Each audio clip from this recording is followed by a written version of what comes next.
ಎಲ್ರಿಗೂ ನಮಸ್ಕಾರ. ಸೋಲ್ trials with Kiran 4ನೇ ಎಪಿಸೋಡ್ಗೆ ನಿಮ್ಮೆಲ್ರಿಗೂ ಸ್ವಾಗತ. ಈಗಾಗಲೇ 3 ಎಪಿಸೋಡ್ಗಳನ್ನ ಪ್ರಸ್ತುತಪಡಿಸಿದೆ, ನೋಡಿ ಖುಷಿ ಪಟ್ಟಿದ್ದೀರಾ. ಹಾಗೆ ಕಂಟೆಂಟ್ ಚೆನ್ನಾಗಿದೆ ಅಂತ ಕೂಡ ಹೇಳಿದ್ದೀರಾ. ಕೆಲವೊಂದು ಟೀಕೆ ಟಿಪ್ಪಣಿಗಳನ್ನ ಕೂಡ ಕೊಟ್ಟಿದ್ದೀರಾ, ಅದನ್ನು ತಿದ್ಕೊಂಡಿದ್ದೀನಿ, ಹಾಗೇನೆ ಮುಂದುವರಿಸ್ತೀನಿ. ನಿಮ್ಮ ಒಂದು ಬೆಂಬಲ ಸದಾ ಬೇಕು. ಇವತ್ತು ನನ್ನ ಜೊತೆ ಒಬ್ಬರು ವಿಶೇಷವಾದಂತಹ ವ್ಯಕ್ತಿ ಇದ್ದಾರೆ. ಕಲಾವಿದರು ಬಣ್ಣಗಳಿಂದ ಚಿತ್ರ ಬಿಡಿಸ್ತಾರೆ, ಆದರೆ ಕೆಲವರು ಭಕ್ತಿಯಿಂದ ಚಿತ್ರ ಬಿಡಿಸ್ತಾರೆ. ಆ್ಯಂಡ್ ಕೆಲವರು ಬಿಡಿಸುವಂತಹ ಚಿತ್ರ ನೋಡಿದ್ರೆ ಆ ದೈವಿಕ ಕಳೆ. ಇವತ್ತು ನನ್ನ ಜೊತೆ ಇರುವ ವ್ಯಕ್ತಿಯ ಒಂದು ಸ್ಟುಡಿಯೋಲ್ಲಿ ನಾನಿದ್ದೀನಿ. ಇವ್ರು ಬಿಡಿಸಿರುವಂತಹ ದೇವರ ಚಿತ್ರಗಳನ್ನ ನೋಡಿದ್ರೆ ದೇವರೇ ನಮ್ಮ ಜೊತೆ ಮಾತಾಡ್ತಿದ್ಯೇನೋ ಅನ್ನುವಷ್ಟು ಭಾಸ ಆಗತ್ತೆ. ಸೊ ಹೆಚ್ಚಿಗೆ ಎಳಿಯಲ್ಲ ನಾನು. ಇವತ್ತು ನನ್ನ ಜೊತೆ ಇದ್ದಾರೆ ಸುಧೀಂದ್ರ ಸುರಪೂಜಿತ ಅವರು. ನಮಸ್ಕಾರ ಸುಧೀಂದ್ರ ಅವರೇ, ಹೇಗಿದ್ದೀರಾ? ನಾನು ಚೆನ್ನಾಗಿದ್ದೀನಿ, ನೀವು ಆರಾಮ? ನೋಡಿ, ತಕ್ಕ ಮಟ್ಟಕ್ಕೆ ಹೀಗೆ ಆರಾಮಾಗಿದ್ದೀನಿ. ಸೊ ಇವತ್ತು ಈ ವಿಶೇಷವಾದಂತಹ ವ್ಯಕ್ತಿ ದೇವರುಗಳ ಚಿತ್ರ ಬಿಡಿಸ್ತಾರೆ. ನಾನು ನೀವು ಪೂಜೆ ಮಾಡುವಂತಹ ದೇವರು ಮನೆಯಲ್ಲಿ ಅದರ ಚಿತ್ರ ಬಿಡಿಸ್ತಾರೆ. ಬನ್ನಿ, ಇವ್ರ ಜರ್ನಿ ಹೆಂಗಿತ್ತು, ಹೆಂಗ್ ಶುರು ಮಾಡಿದ್ರು ಅಂತೆಲ್ಲ ತಿಳ್ಕೊಳ್ಳೋಣ. ಚಿಕ್ಕ ವಯಸ್ಸಿನ ಹುಡುಗ, ಅಂತಾರಾಷ್ಟ್ರೀಯ ಮಟ್ಟದಲ್ಲಿ ಹೆಸರನ್ನು ಮಾಡಿದ್ದಾರೆ. ಗವರ್ನರ್ ಹತ್ರ ಅವಾರ್ಡ್ ಕೂಡ ತಗೊಂಡಿದ್ದಾರೆ. ತುಂಬಾ ಖುಷಿ ಆಗುತ್ತೆ ಅವ್ರ ಜೊತೆ ಮಾತಾಡಕ್ಕೆ. ಸೊ ಸುಧೀಂದ್ರ ಅವರೇ, ನೀವು ಹೇಳಿ ನನಗೆ, you feel you connected to god when you are painting ಅಂತ ಅನ್ಸುತ್ತೆ, ಹೌದಾ? ಖಂಡಿತ. ಹೆಂಗೆ ಅಂದರೆ, ನಾನು ಸಣ್ಣ ವಯಸ್ಸಿಂದನೂ ನಮ್ಮ ಮನೇಲಿ ಸ್ವಲ್ಪ ಟ್ರೆಡಿಷ್ನಲ್ ಆಗೇ ಬೆಳೆದಿದ್ದು. ಸೊ ಹಾಗಾಗಿ ನಮ್ಮ ಮನೇಲಿ ದೇವರು ಇವೆಲ್ಲ ಜಾಸ್ತಿ, ಆ ಕಥೆಗಳು ಹೇಳೋದಾಗ್ಲಿ, ಸೊ ಅದರಿಂದ ಕೇಳ್ಕೊತಾ ಬೆಳೆದ್ವಿ. ಸೊ ಅದು ನನಗೆ ತುಂಬ ಇನ್ಫ್ಲೂಯೆನ್ಸ್ ಆಗಕ್ಕೆ ಸ್ಟಾರ್ಟ್ ಆಯಿತು. ಮತ್ತು ಸಣ್ಣ ವಯಸ್ಸಲ್ಲಿ ನನಗೆ ಯಾವುದಕ್ಕೂ ಅವರು ಅಡ್ಡಿ ಮಾಡ್ತಾ ಇರಲಿಲ್ಲ. ಆವಾಗ ಬಳಪ ಬರೋದು, ಚಾಕ್ ಪೀಸ್ ಬರೋದು, ಸೊ ಅದನ್ನು ತುಂಬ ತಗೊಡೋರು. ಸೊ ಅದರಿಂದ ನಾನು ಸಿಕ್ಕಾಪಟ್ಟೆ ಚಿತ್ರಗಳೆಲ್ಲ ಬಿಡಿಸ್ತಾ ಇದ್ದೆ. ಸೊ ಅಂದರೆ ನಮ್ಮ ಮನೇಲಿ ಹೆಂಗೆ ಅಂದರೆ, ಅದಕ್ಕೆ ಸ್ಟಾಪ್ ಮಾಡಲಿಲ್ಲ ನನಗೆ. ಇಲ್ಲ, ಮಾಡ್ಕೊಂಡು ಹೋಗು, ಪರವಾಗಿಲ್ಲ ಅಂತ ಎನ್ಕರೇಜ್ ಮಾಡಿದ್ರು. ನಾನು ಓದೋದ್ರಲ್ಲೂ ಇದರಲ್ಲೂ ನನಗೆ ತುಂಬಾನೇ ಸಪೋರ್ಟ್ ಮಾಡ್ತಾ ಬಂದ್ರು. ಓಕೆ. ಸೊ ನಿಮ್ಗನ್ಸತ್ತ ನೀವು ದೇವರ ಚಿತ್ರ ಬಿಡಿಸ್ತೀರಾ ಅಥವಾ ದೇವರೇ ನಿಮ್ಮ ಮುಖಾಂತರ ಅವನ ಪೇಂಟಿಂಗ್ ನ ಮಾಡಿಸ್ಕೊತಾನೆ ಅಂತ? ಹಾನೆಸ್ಟ್ ಆಗಿ ಹೇಳ್ಬೇಕಂದ್ರೆ ಸರ್, ಇದೆಲ್ಲ ಆಕ್ಚುಲಿ ದೇವರದೇ ಅನುಗ್ರಹ. ಅಂದ್ರೆ ಇವಾಗ ಪ್ರತಿಯೊಬ್ಬರಿಗೂ ಒಂದೊಂದು ಕಾರಣ ಅಂತ ಇರುತ್ತಲ್ಲ. ಸೊ ಹಾಗಾಗಿ ನನಗೆ ಮೇ ಬಿ ದೇವರು ಈ ಆಪ್ಷನ್ ಕೊಟ್ಟಿದ್ದ ಅನ್ಸುತ್ತೆ, ನೀನ್ ಮಾಡು ಇದನ್ನ ಅಂತ.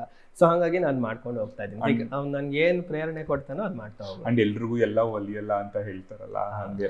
ಸೊ ನಿಮ್ಮ ಜರ್ನಿ ಶುರುವಾಗಿದ್ದು ಹೇಗೆ ಸುಧೀಂದ್ರ ಅವರೇ? ಸೊ ನೀವು ಮೂಲತಃ ಎಲ್ಲಿಯವರು, ಹೆಂಗ್ ಶುರು ಮಾಡಿದ್ರಿ? ಓಕೆ, ನಾವು ಆಕ್ಚುಲಿ ನಮ್ಮ ತಾತ ಎಲ್ಲ ಬಂದು ಮಂಡ್ಯದವರು. ನಮ್ಮ ತಾತ ಬೆಂಗಳೂರಿಗೆ ವಲಸೆ ಬರ್ತಾರೆ. ಅವರು ಯಾವಾಗ ಬೆಂಗಳೂರಿಗೆ ವಲಸೆ ಬರ್ತಾರೆ, ಅವಾಗ ನಾವು ಶಂಕರ್ಪುರಂ ಅಲ್ಲಿ ಮನೆ ತಗೊಂಡು ಅಲ್ಲಿ ಸೆಟಲ್ ಆಗ್ತಾರೆ. ಮುಂದೆ ನಮ್ಮ ತಂದೆ ಎಲ್ಲ ಇಲ್ಲೇ ಹುಡ್ತಾರೆ. ಅದಾದ್ಮೇಲಿಂದ ನಾವು, ಸೊ ಹಾಗಾಗಿ ಮಂಡ್ಯದವರು ನಾವು ಬೇಸಿಕ್ಲಿ ಅಲ್ಲಿಂದ ಸ್ಟಾರ್ಟ್ ಆಯ್ತು. ಸೊ ಓದಿದ್ದು ಬೆಳೆದಿದ್ದು ಎಲ್ಲ ಇಲ್ಲೇ? ಓದಿದ್ದು ಬೆಳೆದಿದ್ದೆಲ್ಲ ಬೆಂಗಳೂರೇನೆ. ನಾನು ಓದಿದ್ದು ಇಲ್ಲಿ ಆರ್ಡನ್ ಹೈಸ್ಕೂಲಲ್ಲಿ. ಸೊ ಆಮೇಲೆ ಕಾಲೇಜ್ ಎಲ್ಲ ಮಾಡಿದ್ದು APS ಪಾಲಿಟೆಕ್ನಿಕ್. ಮುಂದೆ ನಾನು ಆನಿಮೇಷನ್ ಮಾಡಿದ್ದು ಅರೇನಾ ಆನಿಮೇಷನ್ ಅಲ್ಲಿ ಓದಿದೆ. ಅದಾದ್ಮೇಲಿಂದ ನಾನು ಬ್ಯಾಚುಲರ್ಸ್ ಮತ್ತೆ ಮಾಸ್ಟರ್ಸ್ ಎಲ್ಲ ಫೈನ್ ಆರ್ಟ್ಸ್ ಅಲ್ಲಿ ಏನು ಓದಿದೆ, ಅದನ್ನೆಲ್ಲ ನಾನು ಮೈಸೂರಲ್ಲಿ DMS ಅಂತ ಒಂದು ಕಾಲೇಜ್ ಇತ್ತು, ಅಲ್ಲಿ ಹಿರೇಗೌಡ ಸರ್ ಕೈಲಿ ಓದಿದ್ದು. ಸೂಪರ್. ಆಕ್ಚುಲಿ ಏನಂತ ಅಂದ್ರೆ, ನೀವು ಹೇಳಿದಂಗೆ ಚಿಕ್ಕ ವಯಸ್ಸಲ್ಲಿ ಪೇರೆಂಟ್ಸ್ ಮಕ್ಳು ಏನ್ ಮಾಡ್ಲಿ ನೋಡಕ್ ಖುಷಿ ಬಿಡ್ತಾರೆ. ಒಂದು ಏಜಿಗೆ ಬಂದ್ಮೇಲೆ ಆಬ್ವಿಯಸ್ಲಿ ಮಿಡಲ್ ಕ್ಲಾಸ್ ಫ್ಯಾಮಿಲಿಲಿ ಅನ್ಸುತ್ತೆ, ಓದ್ಲಿ, ಒಂದ್ ಒಳ್ಳೆ ಕೆಲಸ ತಗೊಳ್ಳಿ, ಇದೆಲ್ಲ ಇಟ್ಕೊಂಡು. ಎಸ್ಪೆಷಲಿ ಹೆಂಗೆ ಅಂದ್ರೆ, ಆರ್ಟ್ಗೆ ಅಂದ್ರೆ ಡಾನ್ಸಿಗೆ ಅಥವಾ ಮ್ಯೂಸಿಕ್ಗೆ ಬೇರೆ ಯಾವ್ದಾದ್ರು ಆರ್ಟ್ ಫಾರ್ಮ್ ಹೋಗ್ತೀನಿ ಅಂದ್ರೆ ಮನೇಲಿ ಸ್ವಲ್ಪ ಹಿಂದೆ ಹೊಡಿತಾರೆ. ಅಂಡ್ ಎಸ್ಪೆಷಲಿ ಒಬ್ಬರೇ ಮಗ ಆಗಿದ್ರಂತೂ ಯಾರು ಹೆಣ್ ಕೊಡಲ್ಲ, ಮುಂದೆ ಕೆಲಸ ಇರಬೇಕು ಅಂತ. ನಿಮ್ಮ ಮನೇಲಿ ಪರಿಸ್ಥಿತಿ ಹೆಂಗಿತ್ತು? ಆಕ್ಚುಲಿ ನೀವು ಕೇಳಿದ್ದು 100% ನಿಜ ಸರ್. ನಮ್ಮ ಮನೇಲೂ ಅಮ್ಮಂಗೆ ನಾನು ಡಿಪ್ಲೊಮಾ ಕಂಪ್ಯೂಟರ್ ಸೈನ್ಸ್ ಮುಗಿದ್ಮೇಲೆ ಇಂಜಿನಿಯರಿಂಗ್ ಮಾಡಬೇಕು ಅಂತ ತುಂಬಾ ಆಸೆ ಇತ್ತು. ಬಟ್ ಆದ್ರೆ ನನಗೆ ಓದೋದಕ್ಕಿಂತ ಮತ್ತೆ ನನ್ನ ಆರ್ಟ್ನ ಕಂಟಿನ್ಯೂ ಮಾಡ್ಬೇಕು ಅನ್ನೋದು ನನಗೆ ತುಂಬಾ ಕಾಡ್ತಿತ್ತು. ಸೊ ಅವಾಗ ನನಗೆ ನಮ್ಮ ತಂದೆ ತುಂಬಾ ಎನ್ಕರೇಜ್ ಮಾಡಿದ್ರು. ಅವರು ನನಗೆ ಡಿಪ್ಲೊಮಾ ಆದ್ಮೇಲಿಂದ ಅವ್ರು ಹೇಳಿದ್ರು, ನೋಡು ನೀನ್ ಏನ್ ಮಾಡ್ಬೇಕಂತಿದ್ಯಾ ಅಂತ. ಸೊ ಆ ಟೈಮಲ್ಲಿ ಇಲ್ಲ, ನನಗೆ ಆನಿಮೇಷನ್ ಮಾಡಬೇಕು ಅಂತ ತುಂಬಾ ಇದೆ ಅಂತ ಅನ್ಕೊಂಡೆ. ಸೊ ಆಮೇಲೆ ಅಪ್ಪ ನನ್ಗೆ ಅಲ್ಲಿ ಜಾಯಿನ್ ಮಾಡಿಸಿದ್ರು. ಸೊ ಆನಿಮೇಷನ್ ಡಿಪ್ಲೊಮಾ ಕಂಪ್ಲೀಟ್ ಮಾಡಿದೆ. ಅಲ್ಲಿದ್ದಾಗ ಒಬ್ರು ಸಂಜೀವಿನಿ ಅಂತ ಒಂದು ಮೇಡಮ್ ಇದ್ರು ಸರ್. ಆಕೆ ನನಗೆ, ಇಲ್ಲ ನೀನು ಫೈನ್ ಆರ್ಟ್ಸ್ ಮಾಡು, ನಿಂಗೆ ತುಂಬಾ ಟ್ಯಾಲೆಂಟ್ ಇದೆ ಅಂತ ಹೇಳಿದ್ರು. ಸೊ ಅಲ್ಲಿಂದ ನಾನು ಆಮೇಲೆ ಫೈನ್ ಆರ್ಟ್ಸ್ ಮಾಡಕ್ಕೆ ಸ್ಟಾರ್ಟ್ ಮಾಡಿ. ನಿಮ್ಮ ಹೆಸರು ಸುಧೀಂದ್ರ ಸುರಪೂಜಿತ. ಹೆಂಗೆ ಸುರಪೂಜಿತ ಅಂದ್ರೆ ಏನು? ಆಕ್ಚುಲಿ ಒಬ್ರು ಸಾಧಕರು ಇದ್ದಾರೆ ಸರ್, ಆತನ ಹೆಸರು ನಾಗರಾಜ್ ಅಂತ. ಸೊ ಅವರು ನನ್ನ ಪೇಂಟಿಂಗ್ಸ್ ಎಲ್ಲ ನೋಡಿ, ಮತ್ತೆ ನಾನು ಈ ದೇವ್ರ ಚಿತ್ರ ಎಲ್ಲ ಬಿಡಿಸೋದನ್ನ ನೋಡಿ ಅವ್ರಿಗೆ ಏನ್ ಸ್ಮರಣೆ ಆಯ್ತೋ ಗೊತ್ತಿಲ್ಲ, ಆಯ್ತಾ. ಅವರು ಆ ಟೈಟಲ್ ನ ನನಗೆ ಕೊಟ್ರು. ಸೊ ಅದಾದ್ಮೇಲಿಂದ ಏನಾಗೋಯ್ತು ಅಂದ್ರೆ, ನನ್ನ ಹೆಸರು ಸುಧೀಂದ್ರ ಸುರಪೂಜಿತ ಅಂತಾನೆ ಕಂಟಿನ್ಯೂ ಆಗಕ್ಕೆ ಶುರು ಆಯ್ತು. ಸೊ ಇವಾಗ್ಲೂ ಅದೇ ನಡ್ಕೊಂಡು ಬರ್ತಾ ಇದೆ. ನಿಮ್ಮಲ್ಲೂ ಅಷ್ಟು ಅದೇ ದೈವಿಕ ಕಳೆ ಇದೆ. ಖುಷಿ ಆಗ್ತದೆ ನಿಮ್ಮೊಟ್ಟಿಗೆ ಮಾತಾಡಕ್ಕೆ. ಅಂಡ್ ಹೇಳಿ, ಪೇಂಟಿಂಗ್ ಅಲ್ಲಿ ಡಿಫ್ರೆಂಟ್ ಫಾರ್ಮ್ಸ್ ಇರುತ್ತೆ. ಕೆಲವರು ನೇಚರ್ ಪೇಂಟಿಂಗು, ಕ್ಯಾನ್ವಾಸ್ ಪೇಂಟಿಂಗ್ ಅಂತೆಲ್ಲ ಮಾಡ್ತಾರೆ. ನೀವ್ ಯಾಕೆ ದೇವರುಗಳ ಚಿತ್ರ ಬಿಡ್ಸಕ್ ಹೋದ್ರಿ? ಅಂಡ್ ಭಯ ಆಗ್ಲಿಲ್ಲ? ಬಿಕಾಸ್ ನಾವ್ ಹೆಂಗೆ ಅಂದ್ರೆ, ಹಿಂದೂಗಳು ದೇವ್ರು ಅಂದ್ರೆ you should not be god fearing ಅಂತ ತುಂಬಾ ಹೇಳ್ತಾರೆ. ಬಟ್ ದೇವ್ರ ವಿಷಯದಲ್ಲಿ ಎಲ್ಲೂ ಎಲ್ಲೋ ಒಂದು ಅಳಕು ಭಯ ಇರುತ್ತೆ. ಹೌದು. ನೀವು ಶುರು ಮಾಡಿದಾಗ ನಿಮಗೆ ಭಯ ಇರ್ಲಿಲ್ವಾ? ಬಟ್ ಯಾಕೆ ಚೂಸ್ ಮಾಡಿದ್ರಿ ದೇವರನ್ನೇ ಚಿತ್ರ ಬಿಡಿಸ್ಬೇಕು ನೀವು? ಓಕೆ, ಅದನ್ನ ಹೇಳ್ಬೇಕಂದ್ರೆ ನಾನು ನನ್ನ ಕಾಲೇಜಲ್ಲಿ ಫಸ್ಟ್ ಮಾಡರ್ನ್ ಆರ್ಟ್ ನ ಸೆಲೆಕ್ಟ್ ಮಾಡಿದ್ದು ಸರ್. ಸೊ ನಾನು ತಗೊಂಡಿದ್ದೆ ಮಾಡರ್ನ್ ಆರ್ಟ್ ಸಬ್ಜೆಕ್ಟ್. ಅಂದ್ರೆ ನಮ್ಮಲ್ಲಿ ಫೈನ್ ಆರ್ಟ್ಸ್ ಅಲ್ಲಿ ಒಂದು 3 ಕ್ಲಾಸಿಫಿಕೇಶನ್ಸ್ ಇದಾವೆ. ಒಂದು modern art, applied art, abstract art, ಈ ತರ ಎಲ್ಲ ಬೇರೆ ಬೇರೆ ಫಾರ್ಮ್ಸ್ ಆಫ್ ಕಲೆಗಳಿದೆ. ನಾನು ಮಾಡರ್ನ್ ಆರ್ಟ್ ಚೂಸ್ ಮಾಡಿದ್ದೆ. ಸೊ ನಾನೇನ್ ಮಾಡಿದೆ, ಮಾಡರ್ನ್ ಆರ್ಟ್ ಅಲ್ಲಿ ರಾದರ್ ದನ್ ಇವತ್ತು ಹೇಗೆ ನೀವು ಸಮಾಜದಲ್ಲಿ ಬೇರೆ ಬೇರೆ ಎಲ್ಲ ಚಿತ್ರಗಳನ್ನ ನೋಡ್ತಿರ್ತೀವಿ ಅಥವಾ ಬೇರೆ ಬೇರೆ ಏನೇನೆಲ್ಲ ಪೇಂಟಿಂಗ್ ಮಾಡ್ತಾ ಇರ್ತಾರೆ, ಅದ್ರ ಬದಲು ನಾನೇನ್ ಮಾಡಿದೆ, ದೇವರನ್ನೇ ಯಾಕೆ ಮಾಡರ್ನೈಸ್ ಮಾಡಬಾರ್ದು ಅನ್ನೋದು ಫಸ್ಟ್ ನನಗೆ ಕಲ್ಪನೆಯಲ್ಲಿ ಬಂತು. ಸೊ ಅಲ್ಲಿಂದ ನಾನು ಅಂದ್ರೆ ಲೈಕ್ ಇವಾಗ ಒಂದು ಫಾರ್ಮ್ ಇರುತ್ತೆ ಅನ್ಕೊಳ್ಳಿ. ಇವಾಗ ಒಂದು ಎಕ್ಸಾಂಪಲ್ ಹೇಳ್ಬೇಕಂದ್ರೆ ಒಂದು ಗಣಪತಿಯದ ಒಂದು ರೂಪ ಇರುತ್ತೆ ಅನ್ಕೊಳ್ಳಿ. ನೀವು ಅದನ್ನ ಸ್ಟ್ರೇಟ್ ಆಂಗಲ್ ಅಲ್ಲಿ ಬರೆಯೋದಾಗಿರ್ಲಿ ಅಥವಾ ಅದಕ್ಕೆ ಒಂದೇ ಒಂದು ಪರ್ಸ್ಪೆಕ್ಟಿವ್ ಇಟ್ಕೊಂಡು ಒಂದ್ ತರನೇ ದೃಷ್ಟಿಕೋನದಲ್ಲಿ ನೋಡೋ ಬದಲು ಅದನ್ನ ಬೇರೆ ಬೇರೆ ದೃಷ್ಟಿಕೋನದಲ್ಲಿ ಯಾಕೆ ನೋಡಬಾರ್ದು, ಅಂದ್ರೆ ಯಾಕೆ ಇವಾಗ ಸೈಡ್ ಪ್ರೊಫೈಲ್ ಮಾಡಬಾರ್ದು ಅಥವಾ ಶೇಪ್ ಚೇಂಜ್ ಮಾಡಬಾರ್ದು. ಸೊ ಈ ರೀತಿ ಸಣ್ಣ ಸಣ್ಣ ಅಂದ್ರೆ ಇವಾಗ ಧ್ಯಾನ ಶ್ಲೋಕಕ್ಕೆ ಎಲ್ಲೂ ಅಡ್ಡಿ ಆಗದೆ ಅದ್ ಏನ್ ಫಾರ್ಮ್ ಇರುತ್ತೆ ಅದ್ ಹಂಗೆ ಮೇಂಟೈನ್ ಮಾಡೋದು ಅಂತ. ಸೊ ಹಂಗೆ ಅಲ್ಲಿಂದ ನಾನು ಸ್ಟಾರ್ಟ್ ಮಾಡ್ಕೊಳ್ತಾ ಬಂದೆ. ಸೊ ಸುಮಾರು ಅದ್ರಲ್ಲಿ ಬೇರೆ ಬೇರೆ ಫಾರ್ಮ್ ನ ಕ್ರಿಯೇಟ್ ಮಾಡಕ್ ನಾನೇ ಸ್ಟಾರ್ಟ್ ಮಾಡಿದೆ. ನಾನೇ ಎಷ್ಟೋ ಬುಕ್ಸ್ ಎಲ್ಲ ಬರೆಯಕ್ ಶುರು ಮಾಡಿದೆ. ಸೊ ಅದಾದ್ಮೇಲಿಂದ ಕಂಟಿನ್ಯೂ ಮಾಡ್ಕೊತಾ ಹೋದೆ. ಸೊ ಅದು ನನಗೆ ಆ ದೇವ್ರದ್ದು ಚಿತ್ರನೇ ತುಂಬಾ ಆವರ್ಸಕ್ ಸ್ಟಾರ್ಟ್ ಆಯ್ತು. ಸೊ ಅಲ್ಲಿಂದ ನಾನು ಇದನ್ನ ಕಂಟಿನ್ಯೂ ಮಾಡಿದೆ. ಅಂದ್ರೆ ನಂಗೆ ಅದು ತುಂಬಾ ಖುಷಿ ಕೊಡಕ್ ಶುರು ಆಯ್ತು. ಓಕೆ, ಇದ್ರಲ್ಲೂ ಹೊಸದೇನಾದ್ರು ಕ್ರಿಯೇಟ್ ಮಾಡ್ಬೋದು, ಹೊಸದನ್ನ ಶುರು ಮಾಡ್ಬೋದು ಅನ್ನೋದು ಅನ್ಸ್ತು. ಸೊ ಅಲ್ಲಿಂದ ನೋಡ್ತಿರೋರಿಗೆ ಮಾಡರ್ನೈಸೇಷನ್ ಅಂದ್ರೆ ಅರ್ಥ ಆಯ್ತಲ್ಲ. ಆಮೇಲೆ ಮಾಡರ್ನೈಸೇಷನ್ ಅಂದ್ರು ಅಂತ ಗಣಪತಿಗೆ ಪಂಚಶಲ್ಯ ಬಿಟ್ಟು ಬೇರೆ ಏನೋ ಹಾಕೋದು ಅಂತ ಯೋಚನೆ ಮಾಡ್ಬಿಡಿ. ಸೊ ಆ ತರ ಮಾಡರ್ನೈಸೇಷನ್ ಖಂಡಿತ ಅಲ್ಲ, ಇನ್ನ ಆ ಮಟ್ಟಕ್ಕೆ ಇಳ್ದಿಲ್ಲ ಅಂತ. ಸೊ ನೀವು ಒಂದು ಪೇಂಟ್ ಮಾಡ್ಬೇಕಾದ್ರೆ ಹೆಂಗ್ ಪ್ರಿಪೇರ್ ಆಗ್ತೀರಾ? ಅಂದ್ರೆ ನಾ ಹೇಳೋದೇನು ಅಂದ್ರೆ, ನಾನು ಕೆಲವರು ಶಿಲ್ಪಿಗಳ್ದೆಲ್ಲ ಹೇಳ್ತಿದ್ದೆ, ಅವ್ರು ಲೈಕ್ ಬ್ರಹ್ಮಚರ್ಯ ಸ್ಟ್ರಿಕ್ಟ್ ಆಗಿ ಫಾಲೋ ಮಾಡ್ತೀವಿ, ಸಾತ್ವಿಕ ಆಹಾರಗಳನ್ನು ತಗೋತೀವಿ ಅಂತ. ಸೊ ನೀವು ಒಂದು ದೇವರ ಚಿತ್ರವನ್ನ ಬಿಡಿಸ್ಬೇಕಾದ್ರೆ ಯಾವ ರೀತಿ ಪ್ರಿಪೇರ್ ಆಗ್ತೀರಾ? ನಾರ್ಮಲಿ ಸರ್, ಇವಾಗ ನನಗೆ ಯಾರು ಇವಾಗ ಬೇಸಿಕ್ಲಿ ಒಂದು ಶಿವನ್ನೇ ಬರೆಯೋಕ್ಕೆ ಕೊಡ್ತಾರೆ ಅಂತ ಅನ್ಕೊಳ್ಳಿ. ಸೊ ಅವಾಗ ನಾನು ನಾರ್ಮಲಿ ಏನು ಮಾಡ್ತಾ ಇದ್ದೆ ಅಂದರೆ, ಇವಾಗ ಅದರದ್ದು ಧ್ಯಾನ ಶ್ಲೋಕ ಕೇಳ್ಕೊಳ್ತಿದ್ದೆ. ಇಲ್ಲಾಂದರೆ ಅವರು ನನಗೆ ಅವ್ರ ರಿಕ್ವೈರ್ಮೆಂಟ್ ಏನಿದೆ, ಅವ್ರಿಗೆ ಏನು ಬೇಕು ಅನ್ನೋದನ್ನ ತಿಳ್ಕೊಳ್ಳೋ ಪ್ರಯತ್ನ ಮಾಡ್ತಿದ್ದೆ. ಅದಾದ್ಮೇಲಿಂದ ಆ ಶ್ಲೋಕಕ್ಕೆ ಎಲ್ಲೂ ಅದಕ್ಕೆ ತೊಂದರೆ ಆಗದೆ ಇರೋ ಹಂಗೆ ಮತ್ತು ಅದಕ್ಕೆ ಯಾವುದೇ ರೀತಿ ಅಡಚಣೆ ಆಗದೆ ಇರೋ ಹಂಗೆ ಅದು ಹೇಗಿದೆಯೋ ಅದು ಹಾಗೆ ಬರಬೇಕು ಅನ್ನೋದು ಮೊದಲು ಇರ್ತಿತ್ತು. ಇನ್ನೊಂದು ಕಾಮನ್ ಮ್ಯಾನ್ಗೆ ಅರ್ಥ ಆಗೋ ಹೇಳಿ ಅಂದ್ರೆ, ಧ್ಯಾನ ಶ್ಲೋಕ ತಿಳ್ಕೊತಿದ್ದೆ ಅಂದ್ರೆ ಏನು? ಓಕೆ, ಧ್ಯಾನ ಶ್ಲೋಕ ಅಂತಂದ್ರೆ ಇವಾಗ ಒಂದು ಫಾರ್ಮ್, ಒಂದು ಐಕಾನೋಗ್ರಫಿ ಇರುತ್ತೆ ಅನ್ಕೊಳ್ಳಿ. ಇವಾಗ ಶಿವ ಅಂದ್ರೆ ಅವನು ಬೆಳ್ಳಿಗೆ ಇರ್ತಾನೆ, ಅವನಿಗೆ 4 ಕೈ ಇರುತ್ತೆ, ಒಂದ್ ಕೈಲಿ ಪರಶು, ಒಂದ್ ಕೈಲಿ ಜಿಂಕೆ. ಸೊ ಈ ರೀತಿ ಏನಿರುತ್ತೆ ಆ ವರ್ಣನೆನ ಒಂದು ಶ್ಲೋಕದಲ್ಲಿ ಕೊಟ್ಟಿರ್ತಾರೆ, ಆ 4 ಲೈನಲ್ಲಿ. ಸೊ ಯಾವ ಕೈಯಲ್ಲಿ ಯಾವ್ದಿರ್ಬೇಕು, ಯಾವ ಫಾರ್ಮ್ ಅಲ್ಲಿ ಹೆಂಗ್ ಕಾಣ್ಬೇಕು, ಅಥವಾ ಯಾವ ವರ್ಣಕ್ಕೆ ಅಂದ್ರೆ ಇವಾಗ ಒಂದು ಅವತಾರದಲ್ಲಿ ಈ ಬಣ್ಣ ಇರುತ್ತೆ ಅಂದ್ರೆ ಅದನ್ನ ಸ್ಪೆಸಿಫೈ ಮಾಡಿರ್ತಾರೆ. ಸೊ ಅದು ಎಲ್ಲೂ ಡಿಸ್ಟಾರ್ಟ್ ಆಗದೆ ಇರೋ ಹಾಗೆ ನಾವು ಅದನ್ನ ಮೇಂಟೈನ್ ಮಾಡ್ತಿದ್ದೆ. ಅಂಡ್ ಮೋರ್ ಓವರ್, ನಾನಿವಾಗ ಒಂದು ಕ್ಯಾನ್ವಾಸ್ ಮುಂದೆ ಕೂತಾಗ ನಾವು ಫಸ್ಟ್ ಅದನ್ನ ಅನುಭವಿಸ್ಬೇಕು. ಅಂದ್ರೆ ನಾವಿವಾಗ ಒಂದು ಪೇಂಟ್ ಮಾಡ್ತಾ ಇದೀವಿ ಅಂದಾಗ ನಮ್ಮ ಒಳಗಡೆ ದೈವತ್ವ ಇರಬೇಕು, ಅಥವಾ ನಾವೇ ಅದು ಆಗೋದಕ್ಕೆ ಪ್ರಯತ್ನ ಪಡಬೇಕು. ಆಗ ಏನಾಗುತ್ತೆ, ನಮ್ಮ ಕ್ಯಾನ್ವಾಸ್ ಅಲ್ಲಿ ಕೂಡ ನಾವೇನು ದೃಷ್ಟಿ ಇರುತ್ತೆ ಅಲ್ವಾ, ಅಂದ್ರೆ ನಮ್ಗೆ ಏನು ದರ್ಶನ ಶಾಸ್ತ್ರ ಇರುತ್ತಲ್ಲ, ಸೊ ಅದು ಅದ್ರ ಮೇಲೆ ಪುಟ್ ಆನ್ ಆಗುತ್ತೆ. ಸೊ ಹಂಗಾಗಿ ಅದು ಬರುತ್ತೆ. ಓಕೆ, ನೀವು ತುಂಬಾ ಕನೆಕ್ಟ್ ಆಗುವಂತಹ ದೇವರು ಯಾವುದು? ದೇವರು ಅಥವಾ ದೇವರು? ಶಿವ. ಓ, ಶಿವ ಇಸ್ ಲೈಕ್ ಹಂಗೆ. ಓಕೆ, ದೇವರು ನಿರಾಕಾರ ಸ್ವರೂಪ ಅಂತ ತುಂಬಾ ಜನ ಹೇಳ್ತಾರೆ, ದೇವರಿನ ಶಕ್ತಿ ಅಂತಾನು ಅನ್ಕೋತಾರೆ. ಈ ದೇವರಿಗೆ ರೂಪ ಕೊಟ್ಟವ್ರು ಯಾರು? ನನಗೆ ಗೊತ್ತಿರೋ ಮಟ್ಟಕ್ಕೆ ರವಿವರ್ಮನ ಪೇಂಟಿಂಗ್ಸ್ ಇಂದ ದೇವರಿಗೆ ಅವ್ರ ರೂಪ ಕೊಡ್ತಾ ಬಂದ್ರು ಅಂತ ಕೇಳ್ಪಟ್ಟೆ, but I am not completely aware of it. So ನೀವೊಬ್ರು ಆರ್ಟಿಸ್ಟ್ ಆಗಿ ಏನು ಹೇಳ್ತೀರಾ? ಆಕ್ಚುಲಿ ಏನಂದ್ರೆ, ನಮ್ಮ ಹಿಂದೂ ಕಲ್ಟ್ ಏನಿದೆ ಅಂದ್ರೆ, ಈ ಆರ್ಟ್ ಅಂಡ್ ಆರ್ಕಿಟೆಕ್ಚರ್ ಡಿಪಾರ್ಟ್ಮೆಂಟ್ ಏನಿದೆ, ಸೊ ಇಲ್ಲಿ ಹೆಂಗಾಗತ್ತೆ ಅಂದ್ರೆ, ನಮ್ದು ಫುಲ್ ನೀವು ವೈದಿಕ ಪರಂಪರೆಯಿಂದ ಬಂದು ಆಮೇಲೆ ಯಾವಾಗ ನೀವು ಪುರಾಣಕ್ಕೆ ಏಜಿಗೆ ಬರ್ತೀರಾ, ಸೊ ಎಲ್ಲ ಸ್ಟಾರ್ಟ್ ಆಗತ್ತಲ್ಲ. ನೀವು ಪುರಾಣಕ್ಕೆ ಬಂದಾಗ್ಲೇನೆ ನಿಮ್ಗೆ ಪ್ರತಿಯೊಂದು ದೇವತೆಗಳಿಗೂ ಅದರದೇ ಆದಂಥ ಆಕಾರ, ರೂಪ, ಬಣ್ಣ ವರ್ಣನೆ ಮಾಡ್ತಾ ಹೋಗಿರ್ತಾರೆ. ಪ್ರಾಬಬ್ಲಿ ಆ ಟೈಮಲ್ಲಿ ಯಾರು ಅದನ್ನ ಚಿತ್ರ ಬಿಡಿಸ್ತಾ ಇರಲಿಲ್ಲ. ಯಾಕೆಂದ್ರೆ ಅದು ಆಮೇಲೆ ಯಾವಾಗ ಮಹಾರಾಜರುಗಳೆಲ್ಲ ಬರಕ್ ಶುರು ಆಗುತ್ತೆ, ಆಮೇಲೆ ಯಾವಾಗ ದೇವಸ್ಥಾನಗಳು ನಿರ್ಮಾಣ ಆಗುತ್ತೆ, ಅಲ್ಲಿಂದ ಸ್ಕಲ್ಪ್ಚರ್ಸ್ ಎಲ್ಲ ಸ್ಟಾರ್ಟ್ ಆಗುತ್ತೆ. ಸೊ ಅಲ್ಲಿಂದ ಒಬ್ಬೊಬ್ಬರೇ ಈ ಫಾರ್ಮ್ ನ ಕೆತ್ತಾ ಹೋಗ್ತಾರೆ. ನಾ ಹೇಳ್ದಂಗೆ ಇವಾಗ ಒಂದು ಶ್ಲೋಕ ಇರುತ್ತೆ ಅನ್ಕೊಳ್ಳಿ, ಆ ಶ್ಲೋಕಕ್ಕೆ ಒಂದು ರೂಪನ ಕೊಡಕ್ ಶುರು ಮಾಡಿದ್ರು. ಆ ರೂಪ ಕೊಡಕ್ ಶುರು ಮಾಡಿದಾಗಲೇ ಅವ್ರು ಕೆತ್ತನೆ ಮಾಡಕ್ ಸ್ಟಾರ್ಟ್ ಮಾಡ್ತಾರೆ. ಮುಂದೆ ಅದೇ ಏನ್ ಕೆತ್ತನೆಗಳಿತ್ತು ಆ ಕಾಲದಲ್ಲೇ ನೀವು ಅದಕ್ಕೆಲ್ಲ ಬಣ್ಣ ಪೇಂಟ್ ಮಾಡಿದೆಲ್ಲ ನೋಡಿರ್ಬೋದು. ಸೊ ಆ ಕಾಲದಲ್ಲಿ ಅವಾಗ ನ್ಯಾಚುರಲ್ ಕಲರ್ಸ್ ಎಲ್ಲ ಯೂಸ್ ಮಾಡ್ತಿದ್ರು. ಬೇರೆ ಬೇರೆ ಗಿಡಗಳು ಅಥವಾ ಯಾವ್ದಾದ್ರು ಮಣ್ಣು, ಕಲ್ಲು, ಅದೆಲ್ಲದರಿಂದ ಪಿಗಮೆಂಟ್ ನ ಎಕ್ಸ್ಟ್ರಾಕ್ಟ್ ಮಾಡ್ಬಿಟ್ಟು ಅದರಿಂದ ಬಣ್ಣ ಮಾಡಕ್ ಶುರು ಮಾಡಿ ಪೇಂಟ್ ಮಾಡ್ತಾ ಇದ್ರು. ಸೊ ಹಂಗಾಗಿ ಫಾರ್ಮ್ ಅನ್ನೋದು ಯಾವ್ದೋ ಕಾಲದಿಂದಾನು ಇದೆ. ಪ್ರಾಬಬ್ಲಿ ರವಿವರ್ಮನ ನಾವು ಹೆಂಗೆ ಇಂಡಿಯಾದಲ್ಲಿ ಮೊದಲನೇ ಮಾಡರ್ನ್ ಆರ್ಟಿಸ್ಟ್ ಅಂತ ಕರೀತಾರೆ, ಸೊ ಹಾಗಾಗಿ ಅವ್ನು ಏನ್ ಮಾಡ್ತಾರೆ, ಅದಕ್ಕೆ ತುಂಬಾನೇ ರಿಯಲಿಸ್ಟಿಕ್ ಫಾರ್ಮ್ಗೆ ಅದನ್ನ ಕನ್ವರ್ಟ್ ಮಾಡ್ತಾ ಹೋಗ್ತಾರೆ. ಯಾಕಂದ್ರೆ ಇದಕ್ಕೂ ಮುಂಚೆ ನಿಮ್ಗೆ ಮೈಸೂರು ಪೇಂಟಿಂಗ್ ಇರುತ್ತೆ, ತಂಜಾವೂರ್ ಪೇಂಟಿಂಗ್ ಇರುತ್ತೆ, ಅಥವಾ ಬೇರೆ ಬೇರೆ ಜಾನಪದ ಶೈಲಿ ಕಲೆಗಳಿದ್ವು. ಸೊ ಹಾಗಾಗಿ ಅಲ್ಲಾಗ್ಲೇ ಫಾರ್ಮ್ ಬಂದಿತ್ತು. ಸೊ ಆ ಫಾರ್ಮ್ಗೆ ಒಂದು ಸ್ಟ್ರಕ್ಚರ್ ಕೊಟ್ಟು ಅದನ್ನು ಕಂಪ್ಲೀಟ್ ಆಗಿ ಒಂದು ರಿಯಲಿಸ್ಟಿಕ್ ಆಗಿ ಕನ್ವರ್ಟ್ ಮಾಡಿದ್ದು ರವಿವರ್ಮ ಇಂದ. ಸೊ ಅಲ್ಲಿಂದ ಮುಂದಕ್ಕೆ ಸಿದ್ಲಿಂಗ್ ಸ್ವಾಮಿಗಳಿರ್ಬೋದು, ಎಸ್ ಕೆ ಪಂಡಿತ್ ಇರ್ಬೋದು, ಸೊ ಈ ತರ ಸಾಕಷ್ಟು ಜನ ಆರ್ಟಿಸ್ಟ್ಗಳು ಅವರ ಕಲೆನ ತಗೊಂಡ್ ಬರ್ತಾರೆ. ಓಕೆ, ಸೊ ನೀವು ಹೇಳಿದ್ರಿ ನಿಮ್ಮ ಒಂದು ಇಲ್ಲಿ ತನಕ ಎಷ್ಟು ಪೇಂಟ್ಸ್ನ ಪೇಂಟ್ ಮಾಡಿದ್ದೀರಾ ನೀವು ಅಪ್ರಾಕ್ಸಿಮೇಟ್ಲಿ? ಸುಮಾರು ಒಂದು 200 ಮಾಡಿರ್ಬೋದು ಸರ್ ಪೇಂಟಿಂಗ್ಸ್. ಎಲ್ಲೆಲ್ಲಿ ಮೇಜರ್ ಡಿಸ್ಪ್ಲೇ ಆಗಿದೆ ನಿಮ್ಮ paints? ಒಂದು ತುಂಬಾ ಮೇಜರ್ ಆಗಿ ಇರೋದಂದ್ರೆ ಮೈಸೂರಲ್ಲಿ ಒಂದು ರೂಪನಗರ್ ಅಂತ ಇದೆ ಸರ್, ಅಲ್ಲಿ ಒಂದು ಗುರುಸ್ಥಾನ್ ಅಂತ ಬಿಲ್ಡ್ ಮಾಡಿದ್ದಾರೆ. ಸೊ ಆ ದೇವಸ್ಥಾನಕ್ಕೆ ನೀವು ಹೋದ್ರೆ ಲೈಕ್ ಅಲ್ಲಿ ಗರ್ಭಗುಡಿಯಲ್ಲೇ ಸಹ ನನ್ನ ಪೇಂಟಿಂಗ್ನೇ ಅವರು ಪೂಜೆ ಮಾಡ್ತಿದ್ರು. ಅದೊಂದು ಕಾಮಾಕ್ಷಿನ ಮಾಡಿದ್ದೆ, ಸೊ ಅದನ್ನ ಅವರು ಪೂಜೆ ಮಾಡ್ತಿದ್ರು. ಮತ್ತೆ ಅದ್ರ ಸುತ್ತ ಬೇರೆ ಎಲ್ಲ ದೇವತೆಗಳ ಚಿತ್ರಗಳನ್ನು ಬಿಡಿಸಿದ್ದಾರೆ. ಸೊ ಅವರು ಇಟ್ ಇಸ್ ಲೈಕ್ ಅವ್ರಿಗೆ ಏನ್ ಇಂಟೆನ್ಷನ್ ಇದೆ ಅಂದ್ರೆ ಆ ಒಂದು ದೇವಸ್ಥಾನ ಏನಿದೆ ಅದು ಕಂಪ್ಲೀಟ್ ಆಗಿ ಒಂದು ಪೇಂಟಿಂಗ್ಗೋಸ್ಕರನೇ ಒಂದು ದೇವಸ್ಥಾನ ಮಾಡ್ಬೇಕು, ಅಂದ್ರೆ ಕಲೆನ ಉಳಿಸ್ಬೇಕು, ಐ ಮೀನ್ ಈ ರೀತಿನೂ ದೇವ್ರನ್ನ ವರ್ಷಿಪ್ ಮಾಡ್ಬೋದು ಅನ್ನೋದು ಅವ್ರಿಗೆ ಇದ್ದಿದ್ದು. ಸೊ ಹಂಗಾಗಿ ಅದನ್ನ ಮಾಡ್ತಾ ಇದ್ದಾರೆ ಸರ್. ಓಕೆ, ಸೊ ಇನ್ನೊಂದು ಏನಂದ್ರೆ ನೀವು ಒಂದು ಪೇಂಟ್ ಶುರು ಮಾಡ್ಬೇಕಾದ್ರೆ, ಪೇಂಟಿಂಗ್ ಶುರು ಮಾಡ್ಬೇಕಾದ್ರೆ ಎಷ್ಟು ದಿನ ಬೇಕಾಗುತ್ತೆ ಮಿನಿಮಮ್ ನಿಮ್ಗೆ? ನೋಡಿ ಸರ್, ಇವಾಗ ಸುಮಾರು ನಾನು ಮಾಡ್ತಿರೋದು ಈ 8 ಅಡಿ ಪೇಂಟಿಂಗ್ಸ್ ಇರುತ್ತೆ ಅಥವಾ ಈ ತರ ದೊಡ್ಡದಂದ್ರೆ ಸುಮಾರು 2 ರಿಂದ 3 ತಿಂಗಳು ತಗೊಳ್ತೀನಿ. ಬಟ್ ಹೇಗೆ ನೆನ್ಪಿಟ್ಕೋತೀರಾ? ಅಂದ್ರೆ ಫಾರ್ ಎಕ್ಸಾಂಪಲ್ ಈಗ ಒಂದು ಸ್ಟ್ರೋಕ್ ಮಾಡಿರ್ತೀರಾ, ಫಾರ್ ಎಕ್ಸಾಂಪಲ್ ಫಸ್ಟ್ ನೀವು ಔಟ್ಲೈನ್ ಬರ್ಕೋತೀರಾ ಅನ್ಸುತ್ತೆ, if I am not wrong. So ಅದು ಹೆಂಗೆ ಕಂಟಿನ್ಯೂ ಮಾಡ್ತಾ ಹೋಗ್ತೀರಾ? ಪೇಂಟಿಂಗ್ ಅಂದ್ರೆ ಇವತ್ತು ಅರ್ಧ ಕೈ ಮುಗಿಸಿರ್ತೀರಾ, ನಾಳೆ ಬಾಡಿ ಮುಗಿಸಿರ್ತೀರಾ, ಸೊ ಹಂಗೆ ನಾರ್ಮಲಿ ಹೆಂಗೆ ಅಂದ್ರೆ ನೋಡಿ ಸರ್, ಇವಾಗ ಒಂದು ದೇವಿ ಏನೋ ಬರ್ದಿರ್ತೀವಿ ಅನ್ಕೊಳ್ಳಿ, ಅವಾಗ ನಾವು ಸೀರೆ ಏನೋ ಮಾಡ್ಲಿಕ್ಕೆ ಶುರು ಮಾಡ್ತಾರೆ ಅಂದ್ರೆ ಅದ್ರದ್ದು ಇವಾಗ ಹಸಿರು ಬಣ್ಣ ಇರುತ್ತೆ ಅಂದ್ರೆ ಹಸಿರು ಬಣ್ಣ ಅದು ರಿಜಿಸ್ಟರ್ ಆಗ್ಬಿಟ್ಟಿರುತ್ತೆ. ಓಕೆ, ಇವಾಗ ಫುಲ್ ಸೀರೆ ಇದೇ ಕಲರ್ ಬರುತ್ತೆ, ಸೊ ಅದು 2 ದಿನ ಅಥವಾ 3 ದಿನ ತಗೊಂಡ್ರು ಅದನ್ನ ಹಂಗೆ ಮೇಂಟೈನ್ ಮಾಡ್ತಾ ಹೋಗಿರ್ತೀವಿ. ಓಕೆ, ಸೊ ಇನ್ನು ಇವಾಗ ಹೇಳಿದ್ರಿ ದೇವ್ರ ಇವಾಗ ನಾನು ಫಾರ್ ಎಕ್ಸಾಂಪಲ್ ನಾನು ನಿಮ್ಗೆ ಒಂದು ದುರ್ಗಾದೇವಿದು ಒಂದು ಪೇಂಟ್ ಮಾಡ್ಕೊಡಿ ಅಂತ ಕೇಳ್ತೀನಿ ಪೂಜೆ ಮಾಡಕ್ಕೆ ಅಂತ. ಸೊ ನಿಮ್ಗೆ ಅದು ಹೆಂಗೆ ಕಾಂಪೋಸಿಷನ್ ಗೊತ್ತಾಗುತ್ತೆ? ನಡು ಹೀಗೆ ಇರಬೇಕು, ಭುಜಗಳು ಹೀಗೆ ಇರಬೇಕು, ಮುಖ ಇಷ್ಟೇ ಅಗಲ ಇರಬೇಕು, ಕಣ್ಣು ಹಿಂಗೆ ಇರಬೇಕು, ಇಲ್ಲ ನೇರ ನೋಡ್ತಿರ್ಬೇಕು, ಮೇಲ್ ನೋಡ್ತಿರ್ಬೇಕು, ಅದು ಹೆಂಗೆ? ಇವಾಗ ನಾನು ಬರೀ ದುರ್ಗಾದೇವಿನ ಮಾಡ್ಕೊಡಿ ಅಂತ ಕೇಳ್ತೀನಿ, ಸೊ ನೀವು ಹೆಂಗೆ ನನ್ನ ರಿಕ್ವೈರ್ಮೆಂಟ್ ನ ಕೇಟರ್ ಮಾಡ್ತೀರಾ? ಓಕೆ, ನಾರ್ಮಲಿ ಹೆಂಗೆ ಅಂದ್ರೆ ಒಂದು ನಮ್ಮಲ್ಲಿ ಪಿಕ್ಟೋರಿಯಲ್ ಕಾಂಪೋಸಿಷನ್ ಅಂತ ಒಂದು ರೂಲ್ಸ್ ಇರುತ್ತೆ ಸರ್. ಅಂದ್ರೆ ಒಂದು ಚಿತ್ರ ಬಿಡಿಸ್ಬೇಕಾದ್ರೆ ಈ 12 ರೂಲ್ಸ್ ಏನಿರುತ್ತೆ ನಾವು ಫಾಲೋ ಮಾಡ್ಲೇಬೇಕಂತ ಇರುತ್ತೆ.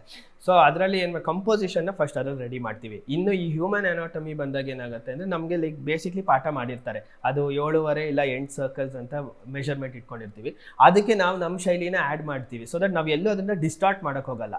ಇವಾಗ ಅವ್ರು ನಿಂತಿರೋದು ಕೇಳ್ತಾರೋ ಅಥವಾ ಕೂತಿರೋದು ಕೇಳ್ತಾರೋ ಅದು ಅವ್ರ ಭಂಗಿ, ಅದು ಅವ್ರ ರಿಕ್ವೈರ್ಮೆಂಟ್ ಇರುತ್ತೆ. ಸೊ ಅದ್ರ ತಕ್ಕಂಗೆ ನಾವು ಅದನ್ನ ಅಡ್ಜಸ್ಟ್ ಮಾಡ್ತಾ ಹೋಗ್ತೀವಿ. ಅಂದ್ರೆ ಆ ಪ್ರಪೋರ್ಷನ್ಸ್ ನ ಎಲ್ಲೂ ಮಿಸ್ ಆಗದಿರೋ ಮ್ಯಾಚ್ ಮಾಡ್ತೀವಿ. ನೀವು ಪೇಂಟ್ ಮಾಡಿದ ಫಸ್ಟ್ ದೇವರ ಚಿತ್ರ ಯಾವುದು? ನಾನು ಅತಿ ಸ್ವಲ್ಪ ದೊಡ್ಡದು ನಾನು ಪೇಂಟ್ ಮಾಡಿದ್ದು ನನ್ನ ಫಸ್ಟ್ ಕಮಿಷನ್ ವರ್ಕ್ ಅಂದ್ರೆ ಅದು ದತ್ತಾತ್ರೇಯ ಸರ್. ಅದು ಇವತ್ತಿಗೆ ದೊಡ್ಡ ಗುಬ್ಬಿ ಅಂತ ಒಂದು ಆಶ್ರಮ ಇದೆ, ಸೊ ಅಲ್ಲಿದೆ. ಓ, ತುಮಕೂರು ಹತ್ರ? ಅಲ್ಲಲ್ಲ, ಇದು ಇನ್ನೊಂದು ಗುಬ್ಬಿ ಅಂತ ಇದೆ ಸರ್, ಅಲ್ಲಿ ಬರುತ್ತೆ ಇದು. ಓ, ವೆರಿ ನೈಸ್, ಇಂಟ್ರೆಸ್ಟಿಂಗ್. ಸೊ ಇವಾಗ ಏನಪ್ಪಾ ಅಂತ ಅಂದ್ರೆ ಈಗ ನೀವು ದೇವರನ್ನ ನಾವು ಕೆತ್ತಬೇಕಾದ್ರೆ ಏನಾದ್ರು ಆಯ್ತು ಅಂದ್ರೆ ಅದೇನಾದ್ರು ಭಿನ್ನ ಆಯ್ತು ಅಂದ್ರೆ ಅದನ್ನ ಅದೇ ರೀತಿಲಿ ಅದನ್ನ ತಗೊಂಡು ಹೋಗ್ತಿರೋದಕ್ಕೆ ಒಂದು ರೂಲ್ಸ್ ಅಂಡ್ ರೆಸ್ಪಾನ್ಸಿಬಿಲಿಟೀಸ್ ಇದೆ. ಈಗ ನೀವು ಚಿತ್ರ ಬಿಡಿಸ್ತಿರ್ತೀರಾ, ಏನೋ ಒಂದು ಅಡಚಣೆ ಆಯ್ತು, ಏನೋ ಒಂದು ಇಶ್ಯೂ ಆಯ್ತು, ಅದನ್ನ ಏನ್ ಮಾಡ್ತೀರಾ? ಚಿತ್ರನ ಅರ್ಧಂಬರ್ಧ ಪೇಂಟ್ ಆಗಿರತ್ತೆ, ನೀವು ಚೆನ್ನಾಗಿ ಪೇಂಟ್ ಮಾಡಿರ್ತೀರಾ, ಮುಖನೇ ಚೆನ್ನಾಗಿ ಬಂದಿರಲ್ಲ, ಫುಲ್ ಬಾಡಿ ಬಂದಿರತ್ತೆ, ಅವಾಗ ಅಂತ ಪೇಂಟಿಂಗ್ಸ್ ಏನ್ ಮಾಡ್ತೀರಾ? ಅದ್ರ ಮೇಲೆ ರೀವರ್ಕ್ ಮಾಡ್ತೀರಾ ಇಲ್ಲ ಅದನ್ನ ಎಲ್ಲರೂ ವಾಪಸ್ ಇಟ್ಬಿಡ್ತೀರಾ? ಹೆಂಗೆ? ನಾರ್ಮಲಿ ರೀವರ್ಕ್ ಮಾಡ್ಬೋದು ಸರ್. ಯಾಕೆಂದ್ರೆ ಇವಾಗ ಸ್ಕಲ್ಪ್ಟಿಂಗ್ ಅಲ್ಲಾದ್ರೆ ನಿಮ್ಗೆ ಬರೀ ಮೈನಸ್ ಇರುತ್ತೆ. ಅಂದ್ರೆ ನೀವು ಒಂದ್ಸತಿ ಚಿಸಲ್ ಅಲ್ಲಿ ಹೊಡೆದ್ರೆ ಅದು ಹೋಯ್ತು, ಕಲ್ಲು ಒಂದ್ ಸ್ವಲ್ಪ ಡ್ಯಾಮೇಜ್ ಆದ್ರೆ ಅದು ಮತ್ತೆ ಬರೋದಿಲ್ಲ. ಆದ್ರೆ ಪೇಂಟಿಂಗ್ ಅಲ್ಲಾದ್ರೆ ನೀವು ಮತ್ತೆ ಅದನ್ನ ಸರಿ ಮಾಡ್ಬೋದು, ಇಲ್ಲ ಇದು ಸರಿ ಇಲ್ಲ ಮತ್ತೆ ಅದ್ರ ಮೇಲೆ ರಿಪೇರಿ ಮಾಡ್ಬೋದು ಅಥವಾ ಅಕಸ್ಮಾತ್ ರೀಪೇಂಟ್ ಮಾಡ್ಬೋದು. ಬಟ್ ಮ್ಯಾಕ್ಸಿಮಮ್ ನಾನು ಏನು ಹೇಳ್ತೀನಿ ಅಂದ್ರೆ ಆಕ್ಚುಲಿ ಅಲ್ಲಿ ತನಕ ಹೋಗ್ಬಾರ್ದು. ಬಿಕಾಸ್ ನಾವು ಇವಾಗ ಒಂದು ದೇವ್ರ ಚಿತ್ರ ಬಿಡಿಸ್ತಾ ಇದೀವಿ ಅಂದ್ರೆ ಅದರಲ್ಲಿ ಒಂದು ಸಾನ್ನಿಧ್ಯ ಇರುತ್ತೆ. ಸೊ ಅದು ಮಿಸ್ ಆಗ್ಬಾರ್ದು ಅಂದ್ರೆ ಅದು ಹಂಗೆ ಮೇಂಟೈನ್ ಮಾಡೋದು one of the best things. And ನಾನು ಕೆಲವ್ರ ಹತ್ರ ಕೇಳ್ಪಟ್ಟಿರೋದು ದೇವ್ರು ಯಾವ ಮೂಡಲ್ಲಿ ಇರ್ತಾರೋ ಆ ತರ ನಿಮ್ಮನ್ನ ಅನುಗ್ರಹಿಸ್ತಾರೆ ಅಂತ ನಾನು ಕೇಳ್ಪಟ್ಟಿರೋದು. Correct me if I am wrong ಅಂತ. ಈಗ ಸಿಕ್ಕಾಪಟ್ಟೆ ಕೋಪ ಮಾಡ್ಕೊಂಡಿರುವಂತಹ ಒಂದು ನನಗೆ ನನ್ನ ಫ್ರೆಂಡ್ ಒಬ್ಬ ಇದಾನೆ, ಅವನು ಇದನ್ನೆಲ್ಲ ಸೇಲ್ ಮಾಡ್ತಾನೆ, ದೇವರ ವಿಗ್ರಹಗಳೆಲ್ಲ. ಅವ್ನು ಹೇಳ್ತಾನೆ, ಅವ್ನು ಹೇಳಿದನ್ ಕೇಳ್ಪಟ್ಟಿದೆ, ಒಂದು ಆಂಜನೇಯ ಸಂಜೀವಿನಿ ಪರ್ವತ ಎತ್ಕೊಂಡಿದ್ದಾನೆ, ಫುಲ್ ಒಂಥರ ದುಃಖದ ಮೂಡಲ್, because he was upset because ಲಕ್ಷ್ಮಣಂಗೆ ಏನೋ ಆಗಿದೆ, ನಾನು ತರಬೇಕು. ಆ ತರ ಮೂಡಲಿರುವ ದೇವರ ಚಿತ್ರಗಳನ್ನ ಪೂಜೆ ಮಾಡಬಾರ್ದು, ಬಿಕಾಸ್ ಶಾಂತವಾಗಿರೋ ದೇವರನ್ನೇ ಪೂಜೆ ಮಾಡಬೇಕು ಅಂತ ಹೇಳ್ತಾರೆ. ಸೊ ನೀವೇನ್ ಹೇಳ್ತೀರಾ as a god paint? Normally sir ನಾನು ಒಂದೇ ಹೇಳೋದು, ಲೈಕ್ ದೇವರನ್ನ ನಾವು ಫಸ್ಟ್ ನೀವು ಹೇಳ್ದಂಗೆ ಹೆಂಗೆ ಅದಕ್ಕೆ ಆಕಾರ ಇಲ್ಲ, ಅದೊಂದು ಬ್ರಹ್ಮನ್ ಅಂತ ನಾವು ನೋಡ್ತಾ ಇದೀವಿ. ಸೊ ನಾವು ಫಸ್ಟು ಈ ಕ್ಲಾಸಿಫಿಕೇಶನ್ ನಮ್ಮ ಹ್ಯೂಮನ್ ಸೈಕಾಲಜಿ ಏನಿದೆ ಅಥವಾ ನಮ್ಮ ಮೆಂಟಾಲಿಟಿ ನಾವೇನು ಯೋಚನೆ ಮಾಡ್ತಾ ಇರ್ತೀವಿ ಗೊತ್ತಾ, ಇದನ್ನು ನಾವು ದೇವರಿಗೆ ಫಸ್ಟು ಇಂಪ್ಲಿಮೆಂಟೇ ಮಾಡಬಾರ್ದು. ಬಿಕಾಸ್ ನಾವು ಅದನ್ನು ಸುಪ್ರೀಂ ಅಂತ ನೋಡ್ತಾ ಇದ್ದಾಗ ಯಾಕೆಂದರೆ ದೇವರಿಗೆ ಯಾವುದೇ ರೀತಿ ಗುಣಗಳಿರ್ಬೋದು ಅಥವಾ ಯಾವ ಒಂದು ವಿಚಾರಗಳು ಅದ್ರ ತಲೆಗೆ ಬರೋದಿಲ್ಲ, ಯಾಕೆಂದರೆ ಅದು ಸರ್ವವ್ಯಾಪಿ ಇರ್ತಾನೆ. ಸೊ ಹಾಗಾಗಿ ನಾನು ಹೇಳಿದ್ರೆ ಕೆಲವೊಬ್ಬರ ಮನೇಲಿ ನೀವು ಹೇಳ್ದಂಗೆ ಆಕ್ಚುಲಿ ನೀವು ಕೇಳಿದ ಪ್ರಶ್ನೆ ಒಳ್ಳೇದೇ, ಯಾಕೆಂದರೆ ಸುಮಾರು ಜನ ಹೇಳ್ತಾರೆ ಇಲ್ಲ ನಿಂತಿರೋ ಲಕ್ಷ್ಮಿ ಇಡಬಾರ್ದು, ಕೂತಿರೋದು ಇಡಬೇಕು, ಹೀಗೆಲ್ಲ ಮಾತಾಡ್ತಾರೆ. ಚಾಮುಂಡೇಶ್ವರಿ ಹೌದು. ಆದ್ರೆ ಅದು ಆಕ್ಚುಲಿ ರಾಂಗ್ ಕನ್ಸೆಪ್ಷನ್ ಸರ್. ಆ ತರ ಏನು ಇಲ್ಲ. ನೀವು ಯಾವುದೇ ದೇವ್ರನ್ನ ಎಲ್ಲೇ ನೀವು ಅದನ್ನ ಒಲಿಸ್ಕೊಳ್ಬೇಕಂತ ಇದ್ರೆ ಅಥವಾ ನಿಮ್ಗೆ ಅದ್ರ ಮೇಲೆ ಪ್ರೀತಿ ಭಕ್ತಿ ಇದ್ರೆ ಅದು ಖಂಡಿತ ಆಗತ್ತೆ. ಅದಕ್ಕೆ ಯಾವುದೇ ಈ ತರ ನಿಂತಿರೋದು ಕೂತಿರೋದು ಭಂಗಿ ಇದು ಮ್ಯಾಟರ್ ಆಗೋದೇ ಇಲ್ಲ ವಿಚಾರ. ಒಂದು ಪೇಂಟಿಂಗ್ ಜೀವ ಅಂತ ಯಾವಾಗ ಬರುತ್ತೆ ಸುಧೀಂದ್ರ ಅವರೇ? ಓಕೆ, ನಾನು ನನ್ನ ಪೇಂಟಿಂಗ್ಸಲ್ಲಿ ಹೇಳಬೇಕಂದ್ರೆ ಸರ್ ನಂದು ಒಂದು ಸಿಗ್ನೇಚರ್ ಇದೆ. ಸೊ ನನ್ನ ಪೇಂಟಿಂಗ್ಸಲ್ಲಿ ನೀವು ಪ್ರತಿ ಎಲ್ಲ ಚಿತ್ರದಲ್ಲೂ ಒಂದು ಶಿವಲಿಂಗನ ನೋಡ್ತೀರಾ. ಐ ಮೀನ್ ಅದನ್ನು ಒಂದು ಲಾಸ್ಟಲ್ಲಾರು ನಾನು ಅದನ್ನು ಆ್ಯಡ್ ಮಾಡ್ತೀನಿ. ಐದರ್ ಒಂದು ಜ್ಯುವೆಲಲ್ಲಿ ಆಗಿರ್ಬೋದು, ಉಂಗ್ರದಲ್ಲಾಗಿರ್ಬೋದು, ಸರ ಅಥವಾ ಎಲ್ಲರೂ ಒಂದು ಕಡೆ ನಾನು ಅದನ್ನು ತೋರಿಸೋ ಪ್ರಯತ್ನ ಮಾಡ್ತೀನಿ. ಸೊ ನನ್ನ ಪೇಂಟಿಂಗ್ಸೇ ದಟ್ ಈಸ್ ದ ಮೋಸ್ಟ್ ಖುಷಿ ಕೊಡೋ ಅಂಥದ್ದು ಸರ್.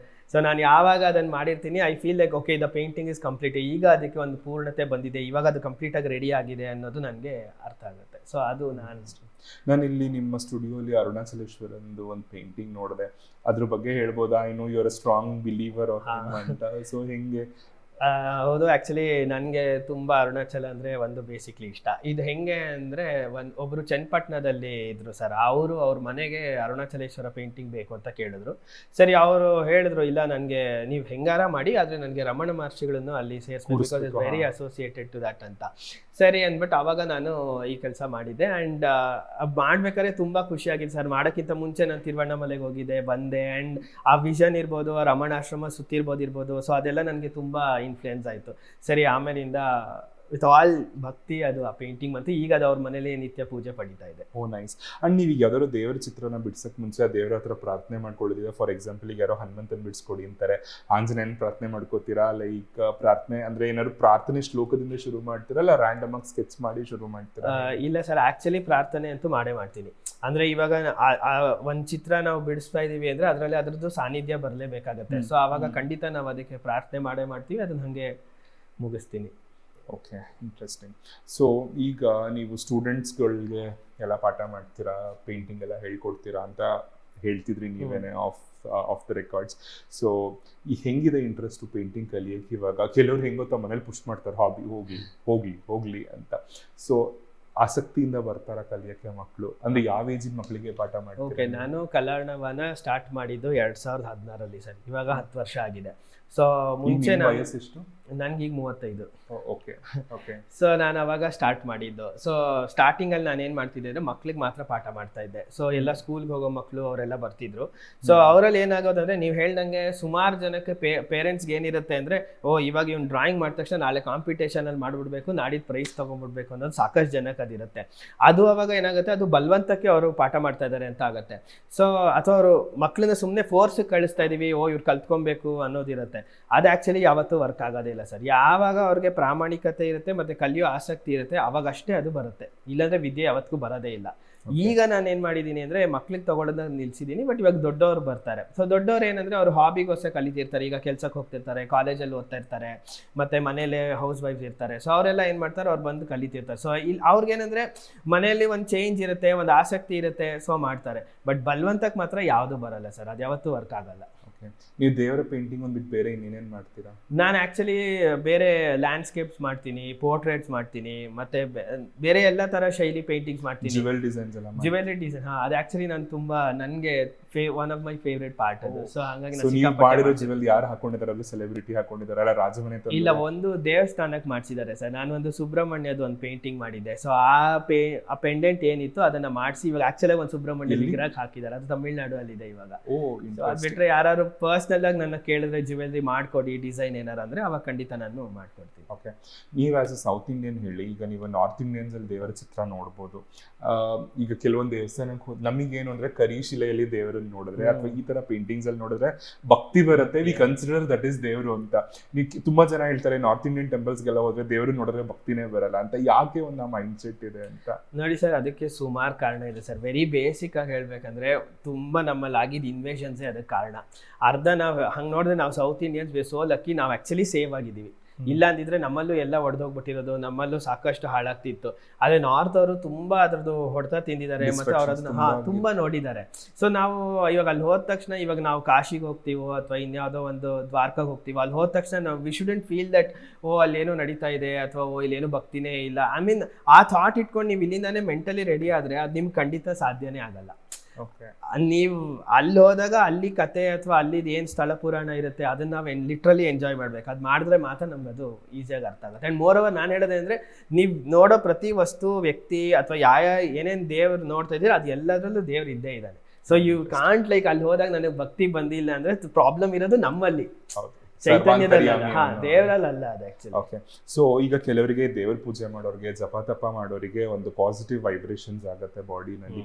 ಸೊ ನೀವು ದೇವರನ್ನೇ ಬಿಡಿಸ್ತಿರ್ತೀರಾ, ನಿಮಗೆ ಯಾವತ್ತಾರು ಒಂದು ವೈಬ್ಸ್ ಆ ತರ ಆಗಿ, ಅಂದ್ರೆ ಯಾರ ಹತ್ರನೂ ಹೇಳ್ಕೊಳಕ್ ಆಗದಿರುವಂತಹ ಒಂದು ಅನುಭವ ಆಗಿದ್ರೆ ನಮ್ಮ ವೀಕ್ಷಕರಿಗೆ? ಓಕೆ, ಒಂದು ಅನುಭವ it's is very personal sir ನನ್ಗೆ ಆಗಿದ್ದು. ನಾನು ಈ ಗುರುಸ್ಥಾನ್ ಅಂತ ಹೇಳಿದ್ನಲ್ಲ ಮೈಸೂರಲ್ಲಿ ಮಾಡ್ತಾ ಇದ್ದೀನಿ ಅಂತ, ಸೊ ಅಲ್ಲಿಗೆ ನಾನು ದಕ್ಷಿಣಾಮೂರ್ತಿ ಪೇಂಟ್ ಮಾಡಿದೆ. ಅದು ಸುಮಾರು 8 ಅಡಿ ಪೇಂಟಿಂಗ್ ಇದೆ.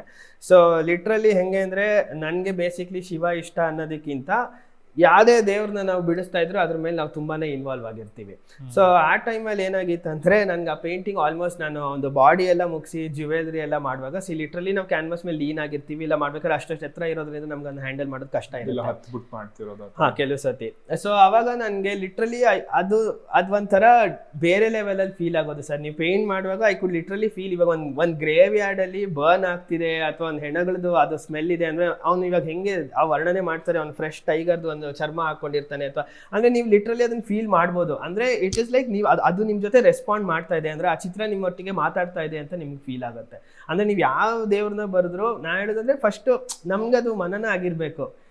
ಅಂಡ್ ನಮ್ ಭಕ್ತಿ ಹೆಂಗಿರುತ್ತೆ ಅಂದ್ರೆ, ಓಕೆ ನಾನೀಗ ಮಾಡ್ತಾ ಇರೋದು ಅದು ಬೇರೆ ಅಲ್ಲ, ನಾನ್ ಬೇರೆ ಅಲ್ಲ, ಒಂದು ಸಿದ್ಧಾಂತಕ್ಕೆ ಬಂದ್ರೆ ಅವಾಗ ನಿಮ್ ಚಿತ್ರ ನೀವೇ ಆಗಿರ್ತೀರಾ. ಅಂದ್ರೆ ಅದಕ್ಕೊಂದು ಲೈಫ್ ಆಡ್ ಆಗುತ್ತೆ. ಓಕೆ, ನನ್ಗೆ ಇದು ಗೊತ್ತಿರಲಿಲ್ಲ, ತುಂಬಾ ಒಂಥರ ಡಿಫ್ರೆಂಟ್. ಸೊ ಇವಾಗ ನೀವು ದೇವ್ರ ಚಿತ್ರನ ಬಿಡಿಸ್ಬೇಕಾದ್ರೆ ದೇವ್ರನ್ನೋರು ನಿಮ್ಮ ಕನ್ಸಲ್ಲಿ ಬಂದು ನನ್ನ ಹಿಂಗೆ ಬಿಡಿಸು ಅಂತ ಹೇಳಿದ್ದೆಲ್ಲ ಇದೆಯಾ? ಬಿಕಾಸ್ ಹಳೆ ಕಾಲದಲ್ಲೆಲ್ಲ ಹೇಳೋರಲ್ಲ, ನಂಗೆ ದೇವಸ್ಥಾನ ನೀನ್ ಹಿಂಗೆ ಕಟ್ಟಬೇಕು, ನಾನು ಇದೇ ಮಾಡ್ಬೇಕು ಅಂತ ಕೆಲವ್ರು ಕತೆಗಳು ಹೇಳೋದ್ ಕೇಳಿದೀನಿ, ನಡೆದಿರತ್ತೆ ಕೂಡ ಅದು. ಸೊ ನಿಮಗೆ ಯಾವತ್ತಾರು ದೇವ್ರ ಕನ್ಸಲ್ಲಿ ಬಂದು ಹಿಂಗೆ ಯಾವ್ದಾದ್ರು ಒಂದು ಪ್ರಾಜೆಕ್ಟ್ ತಗೊಂಡಿದ್ದೀರಾ ಅಂತ ಅನ್ಕೊಳ್ಳಿ, ಸೊ ಅವಾಗ ದೇವ್ರು ಬಂದು ನನ್ಗೆ ಹಿಂಗೆ ಬಿಡಿಸು ಅಂತ ಹೇಳೋದಿಲ್ಲ, ಪ್ರೇರೇಪಣೆ ಮಾಡ್ತಾರ ಕನ್ಸೇನಾದ್ರು ಬರುತ್ತೆ? ಕನಸು ಕಮ್ಮಿ ಸರ್, ಆದ್ರೆ ನಾನು ಹೆಂಗೆ ಅಂದ್ರೆ, ನಾನು ಇವಾಗ ಚಿತ್ರ ಬಿಡಿಸ್ಬೇಕಾದ್ರೆ ಅದನ್ನ ತುಂಬಾ ಜೀವಿಸ್ತಾ ಇರ್ತೀನಿ. ಅಂದ್ರೆ ಇವಾಗ ನಾನು ಒಂದೊಂದು ಒಡವೆಗಳು ಅದಕ್ಕೆ ಮಾಡ್ಬೇಕಾದ್ರು ಐ ಲಿಟ್ರಲಿ ಫೀಲ್ ಓಕೆ, ಇವಾಗ ಭಗವಂತ ಎದುರುಗಡೆ ಇದ್ದಾನೆ, ನಾನು ಅದಕ್ಕೆ ಹಾಕ್ತಾ ಇದ್ದೀನಿ ಅಂದ್ರೆ, ಸೊ ಅವಾಗ ನಾನು ಎಷ್ಟು ನಾಜೂಕಾಗಿ ಅದ್ರ ಜೊತೆ ಕೆಲಸ ಮಾಡಬೇಕು, ಅದಕ್ಕೆ ಯಾವತ್ತೂ ತೊಂದರೆ ಆಗ್ಬಾರ್ದು ಅಂದ್ರೆ ಆ ಒಂದು ಫೀಲೇ ಬೇರೆ ಇರುತ್ತೆ. ಸೊ ಹಾಗಾಗಿ ಕನಸಿಗಿಂತ ಐ ಮೀನ್ ವಾಸ್ತವದಲ್ಲಿ ಜೀವಿಸ್ತಾ ಇರ್ತೀನಿ. ಅಂದ್ರೆ ಓಕೆ, ಈಗ ನಾನು ಕ್ಯಾನ್ವಾಸ್ ನನ್ನ ಎದುರುಗಡೆ ಇದೆ ಅಂದ್ರೆ ಅಲ್ಲಿ ನಿಜವಾಗ್ಲೂ ದೇವ್ರಿದ್ದಾನೆ, ಸೊ ನಾನು ಅವನೊಟ್ಟಿಗೆ ಮಾತಾಡ್ತಾ ಇದ್ದೀನಿ ಅಥವಾ ಅವನೊಟ್ಟಿಗೆ ನಾನು ವ್ಯವಹಾರ ನಡೆಸ್ತಾ ಇದ್ದೀನಿ ಅಂದ್ರೆ ಚಿತ್ರ ಏನ್ ಬಿಡಿಸ್ತಾ ಇರ್ತೀನಿ, ಸೊ ಅದನ್ನ ನಾನು ಮೇಂಟೈನ್ ಮಾಡ್ತೀನಿ ಅಂತ. ಇಂಟ್ರೆಸ್ಟಿಂಗ್. ಒಂದು ಹಾನೆಸ್ಟ್ ಕ್ವೆಶ್ಚನ್ ಕೇಳಬೇಕು, ಈ ಒಂದು ವೃತ್ತಿಯಿಂದ ದುಡ್ಡು ಮಾಡ್ಬೋದಾ? ಖಂಡಿತ ಮಾಡ್ಬೋದು ಸರ್. ನಾನು ಒಂದು ಸತ್ಯ ಹೇಳ್ತೀನಿ, ಸಾಕಷ್ಟು ಜನಕ್ಕೆ ಇವತ್ತಿಗೂ ಈ ಆ್ಯನಿಮೇಷನ್ನು, ಫೈನ್ ಆರ್ಟ್ಸು ಇದೆಲ್ಲ ಓದಿದ್ರೆ ನಾಳೆ ಜೀವನ ಹೇಗೆ ಅದು ಹೇಗೆ, ಬಟ್ ಆದರೆ ಇವತ್ತಿಗೆ ನಿಮಗೆ ಸಾಕಷ್ಟು ಆಪ್ಷನ್ಸ್ ಇದೆ. ಐ ಮೀನ್ ಕೆಲಸದ ವೃತ್ತಿಯಲ್ಲಿ ಈಗ ಆ್ಯನಿಮೇಷನ್ ಮಾಡಿದ ತಕ್ಷಣ ಅವ್ರೇನೋ ಬರೀ ಕಾರ್ಟೂನ್ ಮಾಡ್ತಾ ಇರ್ತಾರೆ, ಸುಮ್ಮನೆ ಸ್ಕೆಚ್ ಮಾಡ್ತಾರೆ ಅಂತಲ್ಲ, ಅವರು ಫಿಲಮ್ ಫೀಲ್ಡ್ಗೆ ಹೋಗ್ಬೋದು ಅಥವಾ ಬೇರೆ ಬೇರೆ ಮೀಡಿಯಾದಲ್ಲಿ ಬೇರೆ ಬೇರೆ ಕಡೆ ಕೆಲಸ ಮಾಡ್ಬೋದು. ಹಾಗೆ ಇವಾಗ ಪೇಂಟಿಂಗ್ ಮಾಡ್ತಾರೆ, ಫೈನ್ ಆರ್ಟ್ಸ್ ಓದ್ತಾರೆ. ಕೆಲವು ಹೇಳ್ತಾರೆ, ಓ ನೀವೇನು ಪೇಂಟಿಂಗ್ ಮಾಡ್ತೀರಾ, ಇದನ್ನ ಹೇಗೆ ಜೀವನ ಮಾಡ್ತೀರಾ, ಇದರಲ್ಲಿ ಏನು ನಿಮಗೆ ಸಂಪಾದನೆ ಆಗುತ್ತೆ ಅಂತ. C it is not like ಇವಾಗ ನಾನು ಸ್ಟುಡಿಯೋ ಮಾಡಿದೆ ಅಂದ ತಕ್ಷಣ ಎಲ್ಲರೂ ಸ್ಟುಡಿಯೋನೇ ಮಾಡ್ಬೇಕಂತಾನೂ ಇಲ್ಲ. ಕೆಲವೊಬ್ರು ಸ್ಕೂಲಲ್ಲಿ ಟೀಚರ್ ಆಗಿ ವರ್ಕ್ ಮಾಡ್ತಾರೆ, ಕೆಲವೊಬ್ರು ಕಾಲೇಜಲ್ಲಿ, ಇವಾಗ ಫೈನ್ ಆರ್ಟ್ಸ್ ಕಾಲೇಜಲ್ಲೇ ಲೆಕ್ಚರರ್ಸ್ ಆಗಿರ್ತಾರೆ, ಇನ್ನು ಕೆಲವರನ್ನ ಹಾಬಿಗೆ ತಗೊಂಡು ಹೋಗ್ತಾರೆ, ಇಲ್ಲ ಬೇರೆ ಬೇರೆ ಕಡೆ ಮಕ್ಕಳಿಗೆ ಕ್ಯಾಂಪ್ಸ್ನ ಮಾಡೋದಾಗ್ಲಿ, ಅವ್ರಿಗೆಲ್ಲ ಹೇಳ್ಕೊಡೋದಾಗ್ಲಿ, ಈ ಎಲ್ಲ ಮಾಡ್ತಾ ಇರ್ತಾರೆ. ಸೊ ಹಾಗಾಗಿ ತುಂಬಾ ಆಪ್ಷನ್ಸ್ ಇದೆ ಸರ್. ಯಾರು ಪೇಂಟಿಂಗ್ ಮಾಡಿದ್ರೆ ಜೀವನ ನಡೆಯಲ್ಲ, ಹೊಟ್ಟೆಪಾಡು ಆಗೋದಿಲ್ಲ, ಊಟಕ್ಕೆ ತುಂಬಾ ಕಷ್ಟ ಅಂದ್ರೆ ಅದು ಆಕ್ಚುಲಿ ತಪ್ಪು. ಅದರಲ್ಲೂ ಎಸ್ಪೆಷಲಿ ಇವತ್ತಿನ ಜನರೇಷನ್ ಅಂತೂ ನಿಮಗೆ ಸೋಷಿಯಲ್ ಮೀಡಿಯಾನೇ ಸಾಕಷ್ಟು ಸಹಾಯ ಮಾಡುತ್ತೆ. Oh very interesting, can make use of ಖಂಡಿತ ಆ ಪ್ಲಾಟ್ಫಾರ್ಮ್ ನಾನು ಆಕ್ಚುಲಿ ನಾನು ನಿಮ್ಗೆ ಕನೆಕ್ಟ್ ಆಗಿದ್ದೆ ಇನ್ಸ್ಟಾಗ್ರಾಮ್ ಅಲ್ಲಿ ನಿಮ್ಮ ದೇವರ ಚಿತ್ರಗಳನ್ನ ನೋಡ್ತಾನೆ. ಸೊ ನೀವ್ ಹೇಳಿ ಸರ್, ಅಂದ್ರೆ ಜನ ಬಡ್ಡಿಂಗ್ ಆರ್ಟಿಸ್ಟ್ಗಳು ಎಲ್ಲಿ ಎಡವ್ತಾರೆ ಅಂತ. ಅಂಡ್ ಅದಕ್ಕೆ ಮುಂಚೆ ಇನ್ನೊಂದು ಪ್ರಶ್ನೆ ಕೇಳಬೇಕು. ಪೇಂಟಿಂಗ್ಸ್ ನೋಡಕ್ ಚಂದ, ಕೊಂಡ್ಕೋಬೇಕಾದ್ರೆ ಸಿಕ್ಕಾಪಟ್ಟೆ ಖರ್ಚು. ನೀವು ಈ ಚಿತ್ರಕಲಾ ಪರಿಷತ್ ಅವ್ರ ಚಿತ್ರಸಂತೆಲ್ಲ ನೋಡ್ಬೇಕಾದ್ರೆ 8,000, 10,000, 12,000. ನಾನು ಅದನ್ನ ತಪ್ಪು ಅಂತ ಹೇಳ್ತಿಲ್ಲ, ಬಿಕಾಸ್ ಅದರಲ್ಲಿ ಶ್ರಮ ಇರುತ್ತೆ ಒಬ್ರದ್ದು. ಸೊ ಯಾಕೆ ಪೇಂಟಿಂಗ್ ಕಾಸ್ಟ್ಲಿ? ಕಾಮನ್ ನಾನು ತಗೋಬೇಕು ಅಂತ ಆಸೆ, ಮನೆ ಡೆಕೋರೇಟ್ ಮಾಡಕ್ ಪೇಂಟಿಂಗ್ಸ್ ತಗೋಬೇಕು ಅಂತಾರೆ, ಬಟ್ ಯಾಕೆ ಕಾಸ್ಟ್ಲಿ ಪೇಂಟಿಂಗ್ಸ್ ಎಲ್ಲ ಅಂತ?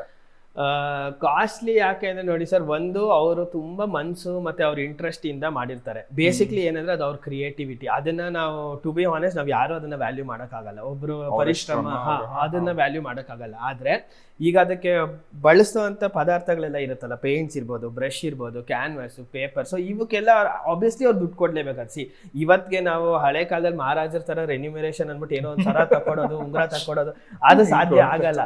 ಆದ್ರೆ ಕೊನೆ ಪಕ್ಷ he has to survive. Artist ನಾನು ಊಟ ಮಾಡ್ಲೇಬೇಕಾಗುತ್ತೆ, ಅದಕ್ಕೋಸ್ಕರ ಅದಕ್ಕೆ ಒಂದು ವ್ಯಾಲ್ಯೂ ಅಂತ ಒಂದು ಫಿಕ್ಸ್ ಮಾಡಿರ್ತಾನೆ. ಪರ್ಹ್ಯಾಪ್ಸ್ ನೀವು ಅಬ್ಸರ್ವ್ ಮಾಡಿ, ಎಷ್ಟೋ ಪೇಂಟಿಂಗ್ಸ್ ಅಲ್ಲಿ ಏನಾಗಿರುತ್ತೆ ಅಂದ್ರೆ ಅವ್ನ ಕ್ರಿಯೇಟಿವಿಟಿಗಿಂತ ಅವ್ನು ಏನೇನು ಬಳಸಿರ್ತಾನೆ ಅದಕ್ಕೆ ಅವರು ದುಡ್ಡು ವೆಚ್ಚ ಮಾಡಿರ್ತಾರಲ್ಲ ಪಾಪ, ಅವ್ರು ಅದನ್ನ ಎಕ್ಸ್ಪೆಕ್ಟ್ ಮಾಡ್ತಾ ಇರ್ತಾರೆ. ಸೊ ನಾನು ಅದನ್ನ ಯಾವತ್ತು ತಪ್ಪಂತಾನು ಹೇಳೋದು. And more over that is why it is costly. And ಅದು ಏನಕ್ಕೆ ಕಾಸ್ಟ್ಲಿ ಅಂದ್ರೆ ಅದಕ್ಕೊಂದು ವ್ಯಾಲ್ಯೂ ಇದೆ ಸರ್. ಸೊ ಅದು ಹಂಗೆ ಇರಬೇಕು ಅಷ್ಟೇ, ಅದು ನಿಯಮ. ಓಕೆ, ನಂಗೆ ಇನ್ನೊಂದು ಹೇಳಿ, ನಾನು ತುಂಬಾ ನೋಡೋದೇನಂದ್ರೆ ದೇವಸ್ಥಾನದ ಅರಳಿ ಮರದ ಮುಂದೆ ಎಲ್ಲ ನೋಡಿದ್ರೆ ಅರಳಿ ಮರನೇ ಕಾಣಿಸಲ್ಲ, ಸಿಕ್ಕಿದ ಫೋಟೋ ಎಲ್ಲ ತಂದಿಡ್ತಾರೆ ದೇವ್ರಿಗೆ, ರೋಡ್ಗೆ ದೇವ್ರನ್ನ ತಂದಿಟ್ಬಿಡ್ತಾರೆ. ನಾನು ನೋಡ್ತಿದ್ದೆ, ನೀವು ಎಷ್ಟೊಂದು ಎಲ್ಲೆಲ್ಲೋ ಸಿಕ್ಕಿರೋ ಫೋಟೋಗಳನ್ನ ಆ ಥರ ತಂದಿಟ್ಕೋಬೋದಾ ಮನೆಗೆ? ಈಗ ಯಾರೋ ಅವ್ರ ಮನೇಲಿ ಪೂಜೆ ಮಾಡಿದ್ದು ಏನೋ ಭಿನ್ನ ಆಗಿದೆ ಅಂದ್ರೆ ತಂದು ಆಚೆ ಇಟ್ಬಿಟ್ಟಿರ್ತಾರೆ. ಸೊ ಹೆಂಗೆ ಅದನ್ನ ನೀವು ತಂದಿಟ್ಕೋಬಹುದು? ಅದರಿಂದ ನೆಗೆಟಿವ್ ವೈಬ್ಸ್ ಬರಲ್ವಾ? ಇಲ್ಲ, ಖಂಡಿತ ಯಾವ ನೆಗೆಟಿವ್ ವೈಬ್ಸು ಬರಲ್ಲ. ನಾನು ಇದಕ್ಕೊಂದು ಚಿಕ್ಕ ಕತೆ ಅಥವಾ ಒಂದು ಉದಾಹರಣೆ ಕೊಡ್ತೀನಿ ಸರ್. ನಾನು ರಾಮಕೃಷ್ಣ ಪರಮಹಂಸರ ಕತೆ ಓದ್ತಾ ಇದ್ದೆ. ಸೊ ಅವ್ರ ಸ್ಟೋರಿಲಿ ಒಂದ್ಸತಿ ರಾಸಮಣಿ ದೇವಿ ಇರ್ತಾಳೆ, ಮಹಾರಾಣಿ. ಸೊ ಅಲ್ಲಿ ಏನಾಗಿರುತ್ತೆ, ಅವ್ರದ್ದೊಂದು ಕೃಷ್ಣನ್ ದೇವಸ್ಥಾನ ಇರುತ್ತೆ. ಆ ಕೃಷ್ಣ ಭಿನ್ನ ಆಗ್ಬಿಟ್ಟಿರುತ್ತೆ ಆ ವಿಗ್ರಹ. ಸರಿ ಅಂದ್ಬಿಟ್ಟು ಜನ ಹೇಳ್ತಾರೆ, ಇಲ್ಲ ಮಹಾರಾಣಿಗೆ ಹೋಗಿ ಹೇಳಿರ್ತಾರೆ, ಇಲ್ಲ ಈ ತರ ವಿಗ್ರಹ ಭಿನ್ನ ಆಗಿದೆ, ನಾವು ಬದಲಾಯಿಸ್ಬೇಕಾಗತ್ತೆ ಅಂತ ಹೇಳ್ತಾರೆ.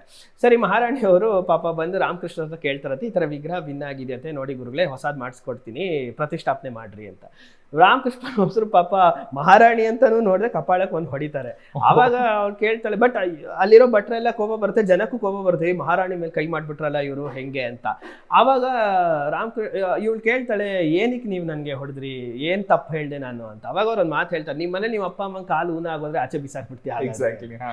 ಸೊ ಹಂಗಾಗಿ ನೀವು ಇವಾಗ ಜಗತ್ತಲ್ಲಿರೋ ಎಲ್ಲಾ ಚರಾಚರ ವಸ್ತುವಲ್ಲೂ ನೀವು ಭಗವಂತನ ನೋಡ್ತಾ ಇದ್ದೀರಾ ಅಂದಮೇಲೆ ಅದು ಭಿನ್ನ ಆಗಿದ್ರೇನು ಮುರಿದೋಗಿದ್ರೇನು ಅಂದ್ರೆ ನಿಮ್ಗೆ ನೋಡೋ ದೃಷ್ಟಿ ಆ ಥರ ಇರ್ಬೇಕಷ್ಟೇ. ಇದು ಹಳೇದು ತಾತನ ಕಾಲದ್ದು ತಗೊಂಡೋಗಿ ಬಿಸಾಕ್ಬಿಡೋದು, ಅಥವಾ ಇದೇನೋ ಕಿತ್ತೋಗಿದೆ ಅಂತ ಆಚೆ ಹಾಕೋದು, ಇದನ್ನ ಮಾಡಿದ್ರೆ ಅದರಲ್ಲಿ ಯಾವತ್ತೂ ದೈವತ್ವ ಬರೋದು. ದೈವತ್ವ ಅದ್ರಲ್ಲಿ ಬರಲ್ಲ ಅನ್ನೋಕ್ಕಿಂತ ಇವ್ರ ಒಳಗಡೆ ಅದು ಇನ್ನೂ ಬೆಳೆದಿರಲ್ಲ. ಸೊ ಹಂಗಾಗಿ ಅವ್ರು ಅದರಲ್ಲೇ ಸಿಕ್ಕಾಕೊಂಡಿರ್ತಾರೆ. ಅಂಡ್ ಆಕ್ಚುಲಿ ಇದೆಲ್ಲ ತುಂಬಾ ಕಾಗಕ್ಕ ಗುಬ್ಬಕ್ಕನ್ ಕತೆ ಅಂತ ಅನ್ಸುತ್ತೆ, ಆಯ್ತಾ? ಪೇಂಟ್ ಏನೋ ಆಗ್ಬಿಟ್ಟಿದೆ, ಮನೇಲಿ ಇಟ್ಕೋಬಾರ್ದು, ಅಪಶಕನ ಅದೆಲ್ಲ ಕಾಪಾಡೋದೇವ್ರು ಹೆಂಗಿದ್ರು ಕಾಪಾಡ್ತಾನೆ. ಅಂಡ್ ಅದನ್ನ ನೀವೇ ತಂದು ಮನೇಲಿ ಇಟ್ಟು ಪೂಜೆ ಮಾಡಿದ್ರೆ ಅದನ್ನ ಆಚೆ ಇಡೋದು ಎಷ್ಟು? ಸೊ ನೀವು ಅದನ್ನೆಲ್ಲ ರಿವೈವ್ ಮಾಡಿರೋದು ಇದೆಯಾ ಆಚೆ? ಸುಮಾರು ಇದೆ ಸರ್. ನಾನು ಆಕ್ಚುಲಿ ಈ ಕೆಲವು ಸತಿ ಮಣ್ಣಿನ ಗೊಂಬೆಗಳೆಲ್ಲ ಹೊಡೆದೋಗಿರೋದೆಲ್ಲ ಎಲ್ಲಾರ ಸಿಕ್ಕರೆ ತಗೊಂಡ್ ಬಂದ್ಬಿಟ್ಟು ಅದನ್ನೆಲ್ಲ ಮತ್ತೆ ಜೋಡಿಸಿ ಅದನ್ನ ರೆಡಿ ಮಾಡಿ ಅದನ್ನೆಲ್ಲ ನಾವು ನವರಾತ್ರಿಗೆ ಜೋಡಿಸೋದಕ್ಕೆ ಸೊ ಯೂಸ್ ಮಾಡ್ತಿದ್ವಿ. ಪ್ರಾಬಬ್ಲಿ ಅಕಸ್ಮಾತ್ ಯಾರು ಬಿಸಾಕ್ ಹೋಗಿರ್ತಾರಲ್ಲ, ಅವ್ರೇನಾರು ಇವಾಗ ಬಂದು ಅದನ್ನ ನೋಡಿದ್ರೆ ಅವ್ರಿಗೆ ಅನ್ಸ್ಬೋದು, ನಾನು ಇದನ್ನ ಬಿಸಾಕ್ಬಿಟ್ಟು ಹೋಗಿದ್ದ, ಇವತ್ತು ಇದಕ್ಕೆ ಮತ್ತೆ ಜೀವ ಬಂದಿದೆಯಲ್ಲ ಅಂತ. ಸೊ ಹಂಗೆ ಸುಮಾರು ಉದಾಹರಣೆ ಇದೆ ಸರ್, ಮಾಡಿದೀವಿ ಆಕ್ಚುಲಿ. ಓಕೆ, ಸೊ ಇಷ್ಟೆಲ್ಲ ಕೇಳ್ತಿದ್ದೆ, ಇನಿಷಿಯಲ್ ಸ್ಟ್ರಗಲಿಂಗ್ಸ್ ಇತ್ತಾ ನಿಮ್ಗೂ ಮೇಲ್ ಬರಕ್ಕೆ? ನೋಡಿ ಸರ್, ನಾನು ಆಕ್ಚುಲಿ ನಂದು ಬ್ಯಾಚುಲರ್ಸ್ ಮುಗಿದ ತಕ್ಷಣ ನನಗೆ ಆಕ್ಚುಲಿ ಕೆಲಸ ಸಿಕ್ತು. ನಾನು ಆರ್ಕಿನ್ ಅಂತ ಒಂದು ಇನ್ಸ್ಟಿಟ್ಯೂಟ್ ಇತ್ತು, ಅಲ್ಲಿ ಫ್ಯಾಷನ್ ಡಿಸೈನಿಂಗ್ ಮತ್ತು ಆರ್ಕಿಟೆಕ್ಚರ್ಗೆ ಲೆಕ್ಚರ್ ಆಗಿ ಪಾಠ ಮಾಡ್ತಾ ಇದ್ದೆ. ಅದಾದಮೇಲೆ ಅಲ್ಲಿ 1 ವರ್ಷ ಮಾಡಿದೆ. ಅದಾದ ನೆಕ್ಸ್ಟ್ ಇನ್ನೊಂದು ವರ್ಷಕ್ಕೆ ನನಗೇನಾಯಿತು, ನಾನು ಇಮೇಜ್ ಕ್ರಿಯೇಷನ್ಸ್ ಅಂತ ಒಂದು ಗ್ರಾಫಿಕ್ ಡಿಸೈನಿಂಗ್ ಕಂಪನಿ ಇತ್ತು. ಸೊ ಅಲ್ಲಿ ಸುಮಾರು ಕೆಲಸ ಮಾಡಿದೆ. ಅದು ಮುಗಿದ್ಮೇಲಿಂದ ಈಗ ರೀಸೆಂಟಾಗಿ ನಾನು ಇವಾಗ ಹೆರಿಟೇಜ್ ಅಂತ ಒಂದು ಸಂಸ್ಥೆ ಇದೆ. ಸೊ ಅವ್ರ ಜೊತೆನೂ ನಾನು ಇವಾಗ ಗುಡಿಯ ಸಂಭ್ರಮ ಅದು ಇದೆಲ್ಲ ಮಾಡ್ತಿದ್ದೆ. ಬಟ್ ಮೋರ್ ಓವರ್ ನನಗೆ ಯಾವತ್ತೂ ಕಷ್ಟ ಆಗಿಲ್ಲ ಸರ್. ಯಾಕೆಂದರೆ ನಾನು ಕೆಲಸ ಮಾಡ್ತಿದ್ದಾಗಲೇ ನನಗೆ ತುಂಬ ಪೇಂಟಿಂಗ್ ಆರ್ಡರ್ ಬರ್ತಿತ್ತು, ನೀವು ಇದನ್ನು ಮಾಡಿ ಹೊತ್ತು ನನಗೆ ಒಂದು ಚಿಕ್ಕದು ಬರ್ಕೊಡಿ ಅಂತ. ಸೊ ನನ್ನ ಜರ್ನಿ ಲೈಕ್ ನಾನು ಒಂದು 2,000-3,000ಕ್ಕಿಂತನೂ ಮಾಡೋಕ್ಕೆ ಸ್ಟಾರ್ಟ್ ಮಾಡಿದೆ. ಸೊ ಅಲ್ಲಿಂದ ಮಾಡ್ತಾ ಇವತ್ತು ಇಲ್ಲಿಗೆ ಬಂದಿದ್ದೀನಿ ಸರ್. ಇಟ್ ಆಲ್ಮೋಸ್ಟ್ ಲೈಕ್ ಒಂದು 15-16 ವರ್ಷ ತಗೊಂಡಿದ್ದೆ ನಾನು ಇವತ್ತು ಇಲ್ಲಿಗೆ ಬಂದು ಸೆಟಲ್ ಆಗಿ, ನಂದೇ ಒಂದು ಸ್ಟುಡಿಯೋ ಮಾಡಿ ನಾನು ಇವತ್ತು ಇಲ್ಲಿರೋದಕ್ಕೆ. ಓಕೆ, ಸೊ ಇವನ್ ಕ್ವಶನ್ ಕೇಳ್ಬೋದೋ ಬಿಡ್ಬೋದು ನಂಗೆ ಗೊತ್ತಿಲ್ಲ. ಸೊ ಒಂದು ಪೇಂಟಿಂಗ್ಗೆ ಏನು ಚಾರ್ಜ್ ಮಾಡ್ತೀರಾ ನೀವು? ನಮ್ಮ ನೋಡ್ತಿರೋ ವೀಕ್ಷಕರು ಏನಾದ್ರು ನಿಮ್ಮ ಹತ್ರ ಪೇಂಟ್ ಮಾಡಿಸ್ಬೇಕು, ನಾರ್ಮಲಿ ಒಂದು A4 ಸೈಜ್ ಅಂತ ಅನ್ಕೊಳ್ಳಿ ಸರ್, ಒಂದು ಜೆರಾಕ್ಸ್ ಸೈಜ್ ಶೀಟ್ಸ್ ಇರುತ್ತೆ, ಈ ಸೈಜ್ ಅನ್ಕೊಳ್ಳಿ. A4 ಸೈಜ್ ಅಂತಂದ್ರೆ ಒಂದು 5,000-6,000 ಹಂಗೆ ತಗೊಳ್ತೀನಿ. ಸೊ ಅಂದರೆ ಅದು ವೆರಿ ಬೇಸಿಕ್ ಪೇಂಟಿಂಗ್ಸ್, ಅಂದರೆ ನಾರ್ಮಲ್ ಒಂದು ದೇವ್ರ ಚಿತ್ರ ಏನೋ ಮನೆಗೆ ಹಾಕೊಳ್ಳೋದಕ್ಕೆ ಅಥವಾ ಈ ಥರ ಕ್ಯಾಲೆಂಡರ್ ವರ್ಕ್ಗೆ. ಸೊ ಹಂಗೆ, ಸೊ ಅಲ್ಲಿಂದ ಸ್ಟಾರ್ಟ್ ಮಾಡ್ಕೊಂಡು. ತಂಜಾವೂರು ಪೇಂಟಿಂಗ್ ಯಾಕೆ ಪಾಪ್ಯುಲರ್ ಅಂಡ್ ಕಾಸ್ಟ್ಲಿ? ಇವತ್ತು ಏನಾಗೋಗಿದೆ ಅಂದ್ರೆ ಅದೊಂಥರ ಶೋಕಿ ಎಲ್ರ ಮನೆಗೂ ತಾಂಜೋರ್ ಪೇಂಟಿಂಗ್ ಅಂತ ಅಂಡ್ ಅದ್ರ ಡೂಪ್ಲಿಕೇಟ್ಸ್ ಕೂಡ ಬರುತ್ತೆ ಸಿಕ್ಕಾಪಟ್ಟೆ.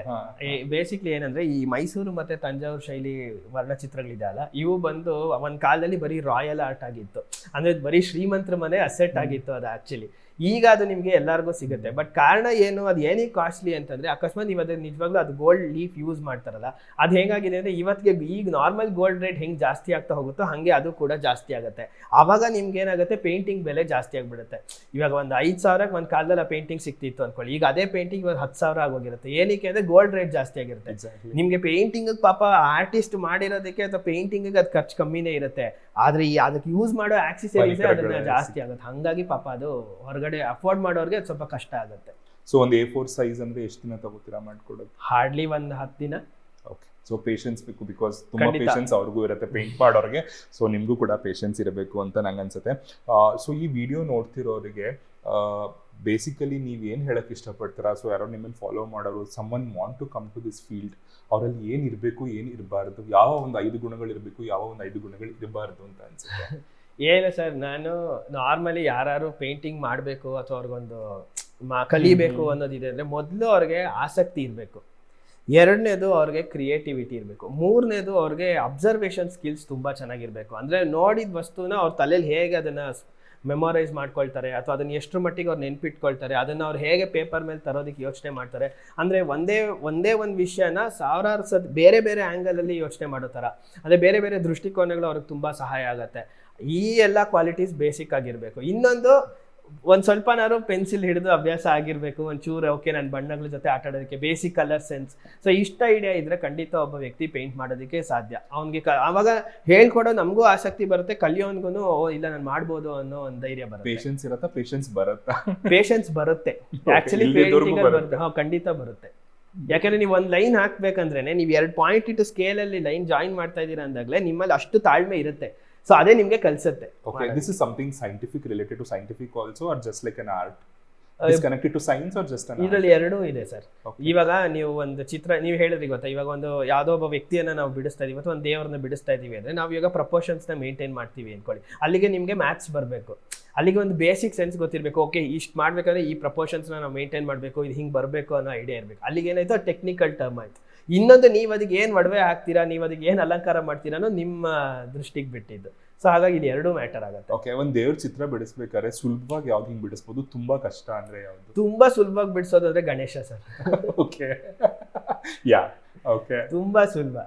ತುಂಬಾ ಕಷ್ಟ ಅಂದ್ರೆ ಅದು ಹೆಂಗ್ ಹೇಳೋದು ಅಂದ್ರೆ, ಇವಾಗ ಜಾಸ್ತಿ ಆ ಥರದಲ್ಲ ಹೇಳ್ತಿರೋದು ನಾನು. ಈಗ ಫಾರ್ ಎಕ್ಸಾಂಪಲ್ ನಾನೀಗ ದುರ್ಗಾದೇವಿನ 4 ಕೈ ಇರುವಂತಹ ದುರ್ಗಾದೇವಿನ ಬಿಡಿಸಿ ಅಂತೀನಿ, ಯಾವ ಪಾರ್ಟ್ನ ಸುಲಭವಾಗಿ ಬಿಡಿಸ್ಬೋದು ಅಂಡ್ ಯಾವ್ದಕ್ಕೆ ತುಂಬಾ ಪೇಷನ್ಸ್ ಬೇಕು, ಕಷ್ಟ ಆಗತ್ತೆ ಅಟೆಂಪ್ಟ್ಸ್ ಮಾಡ್ಬೇಕು?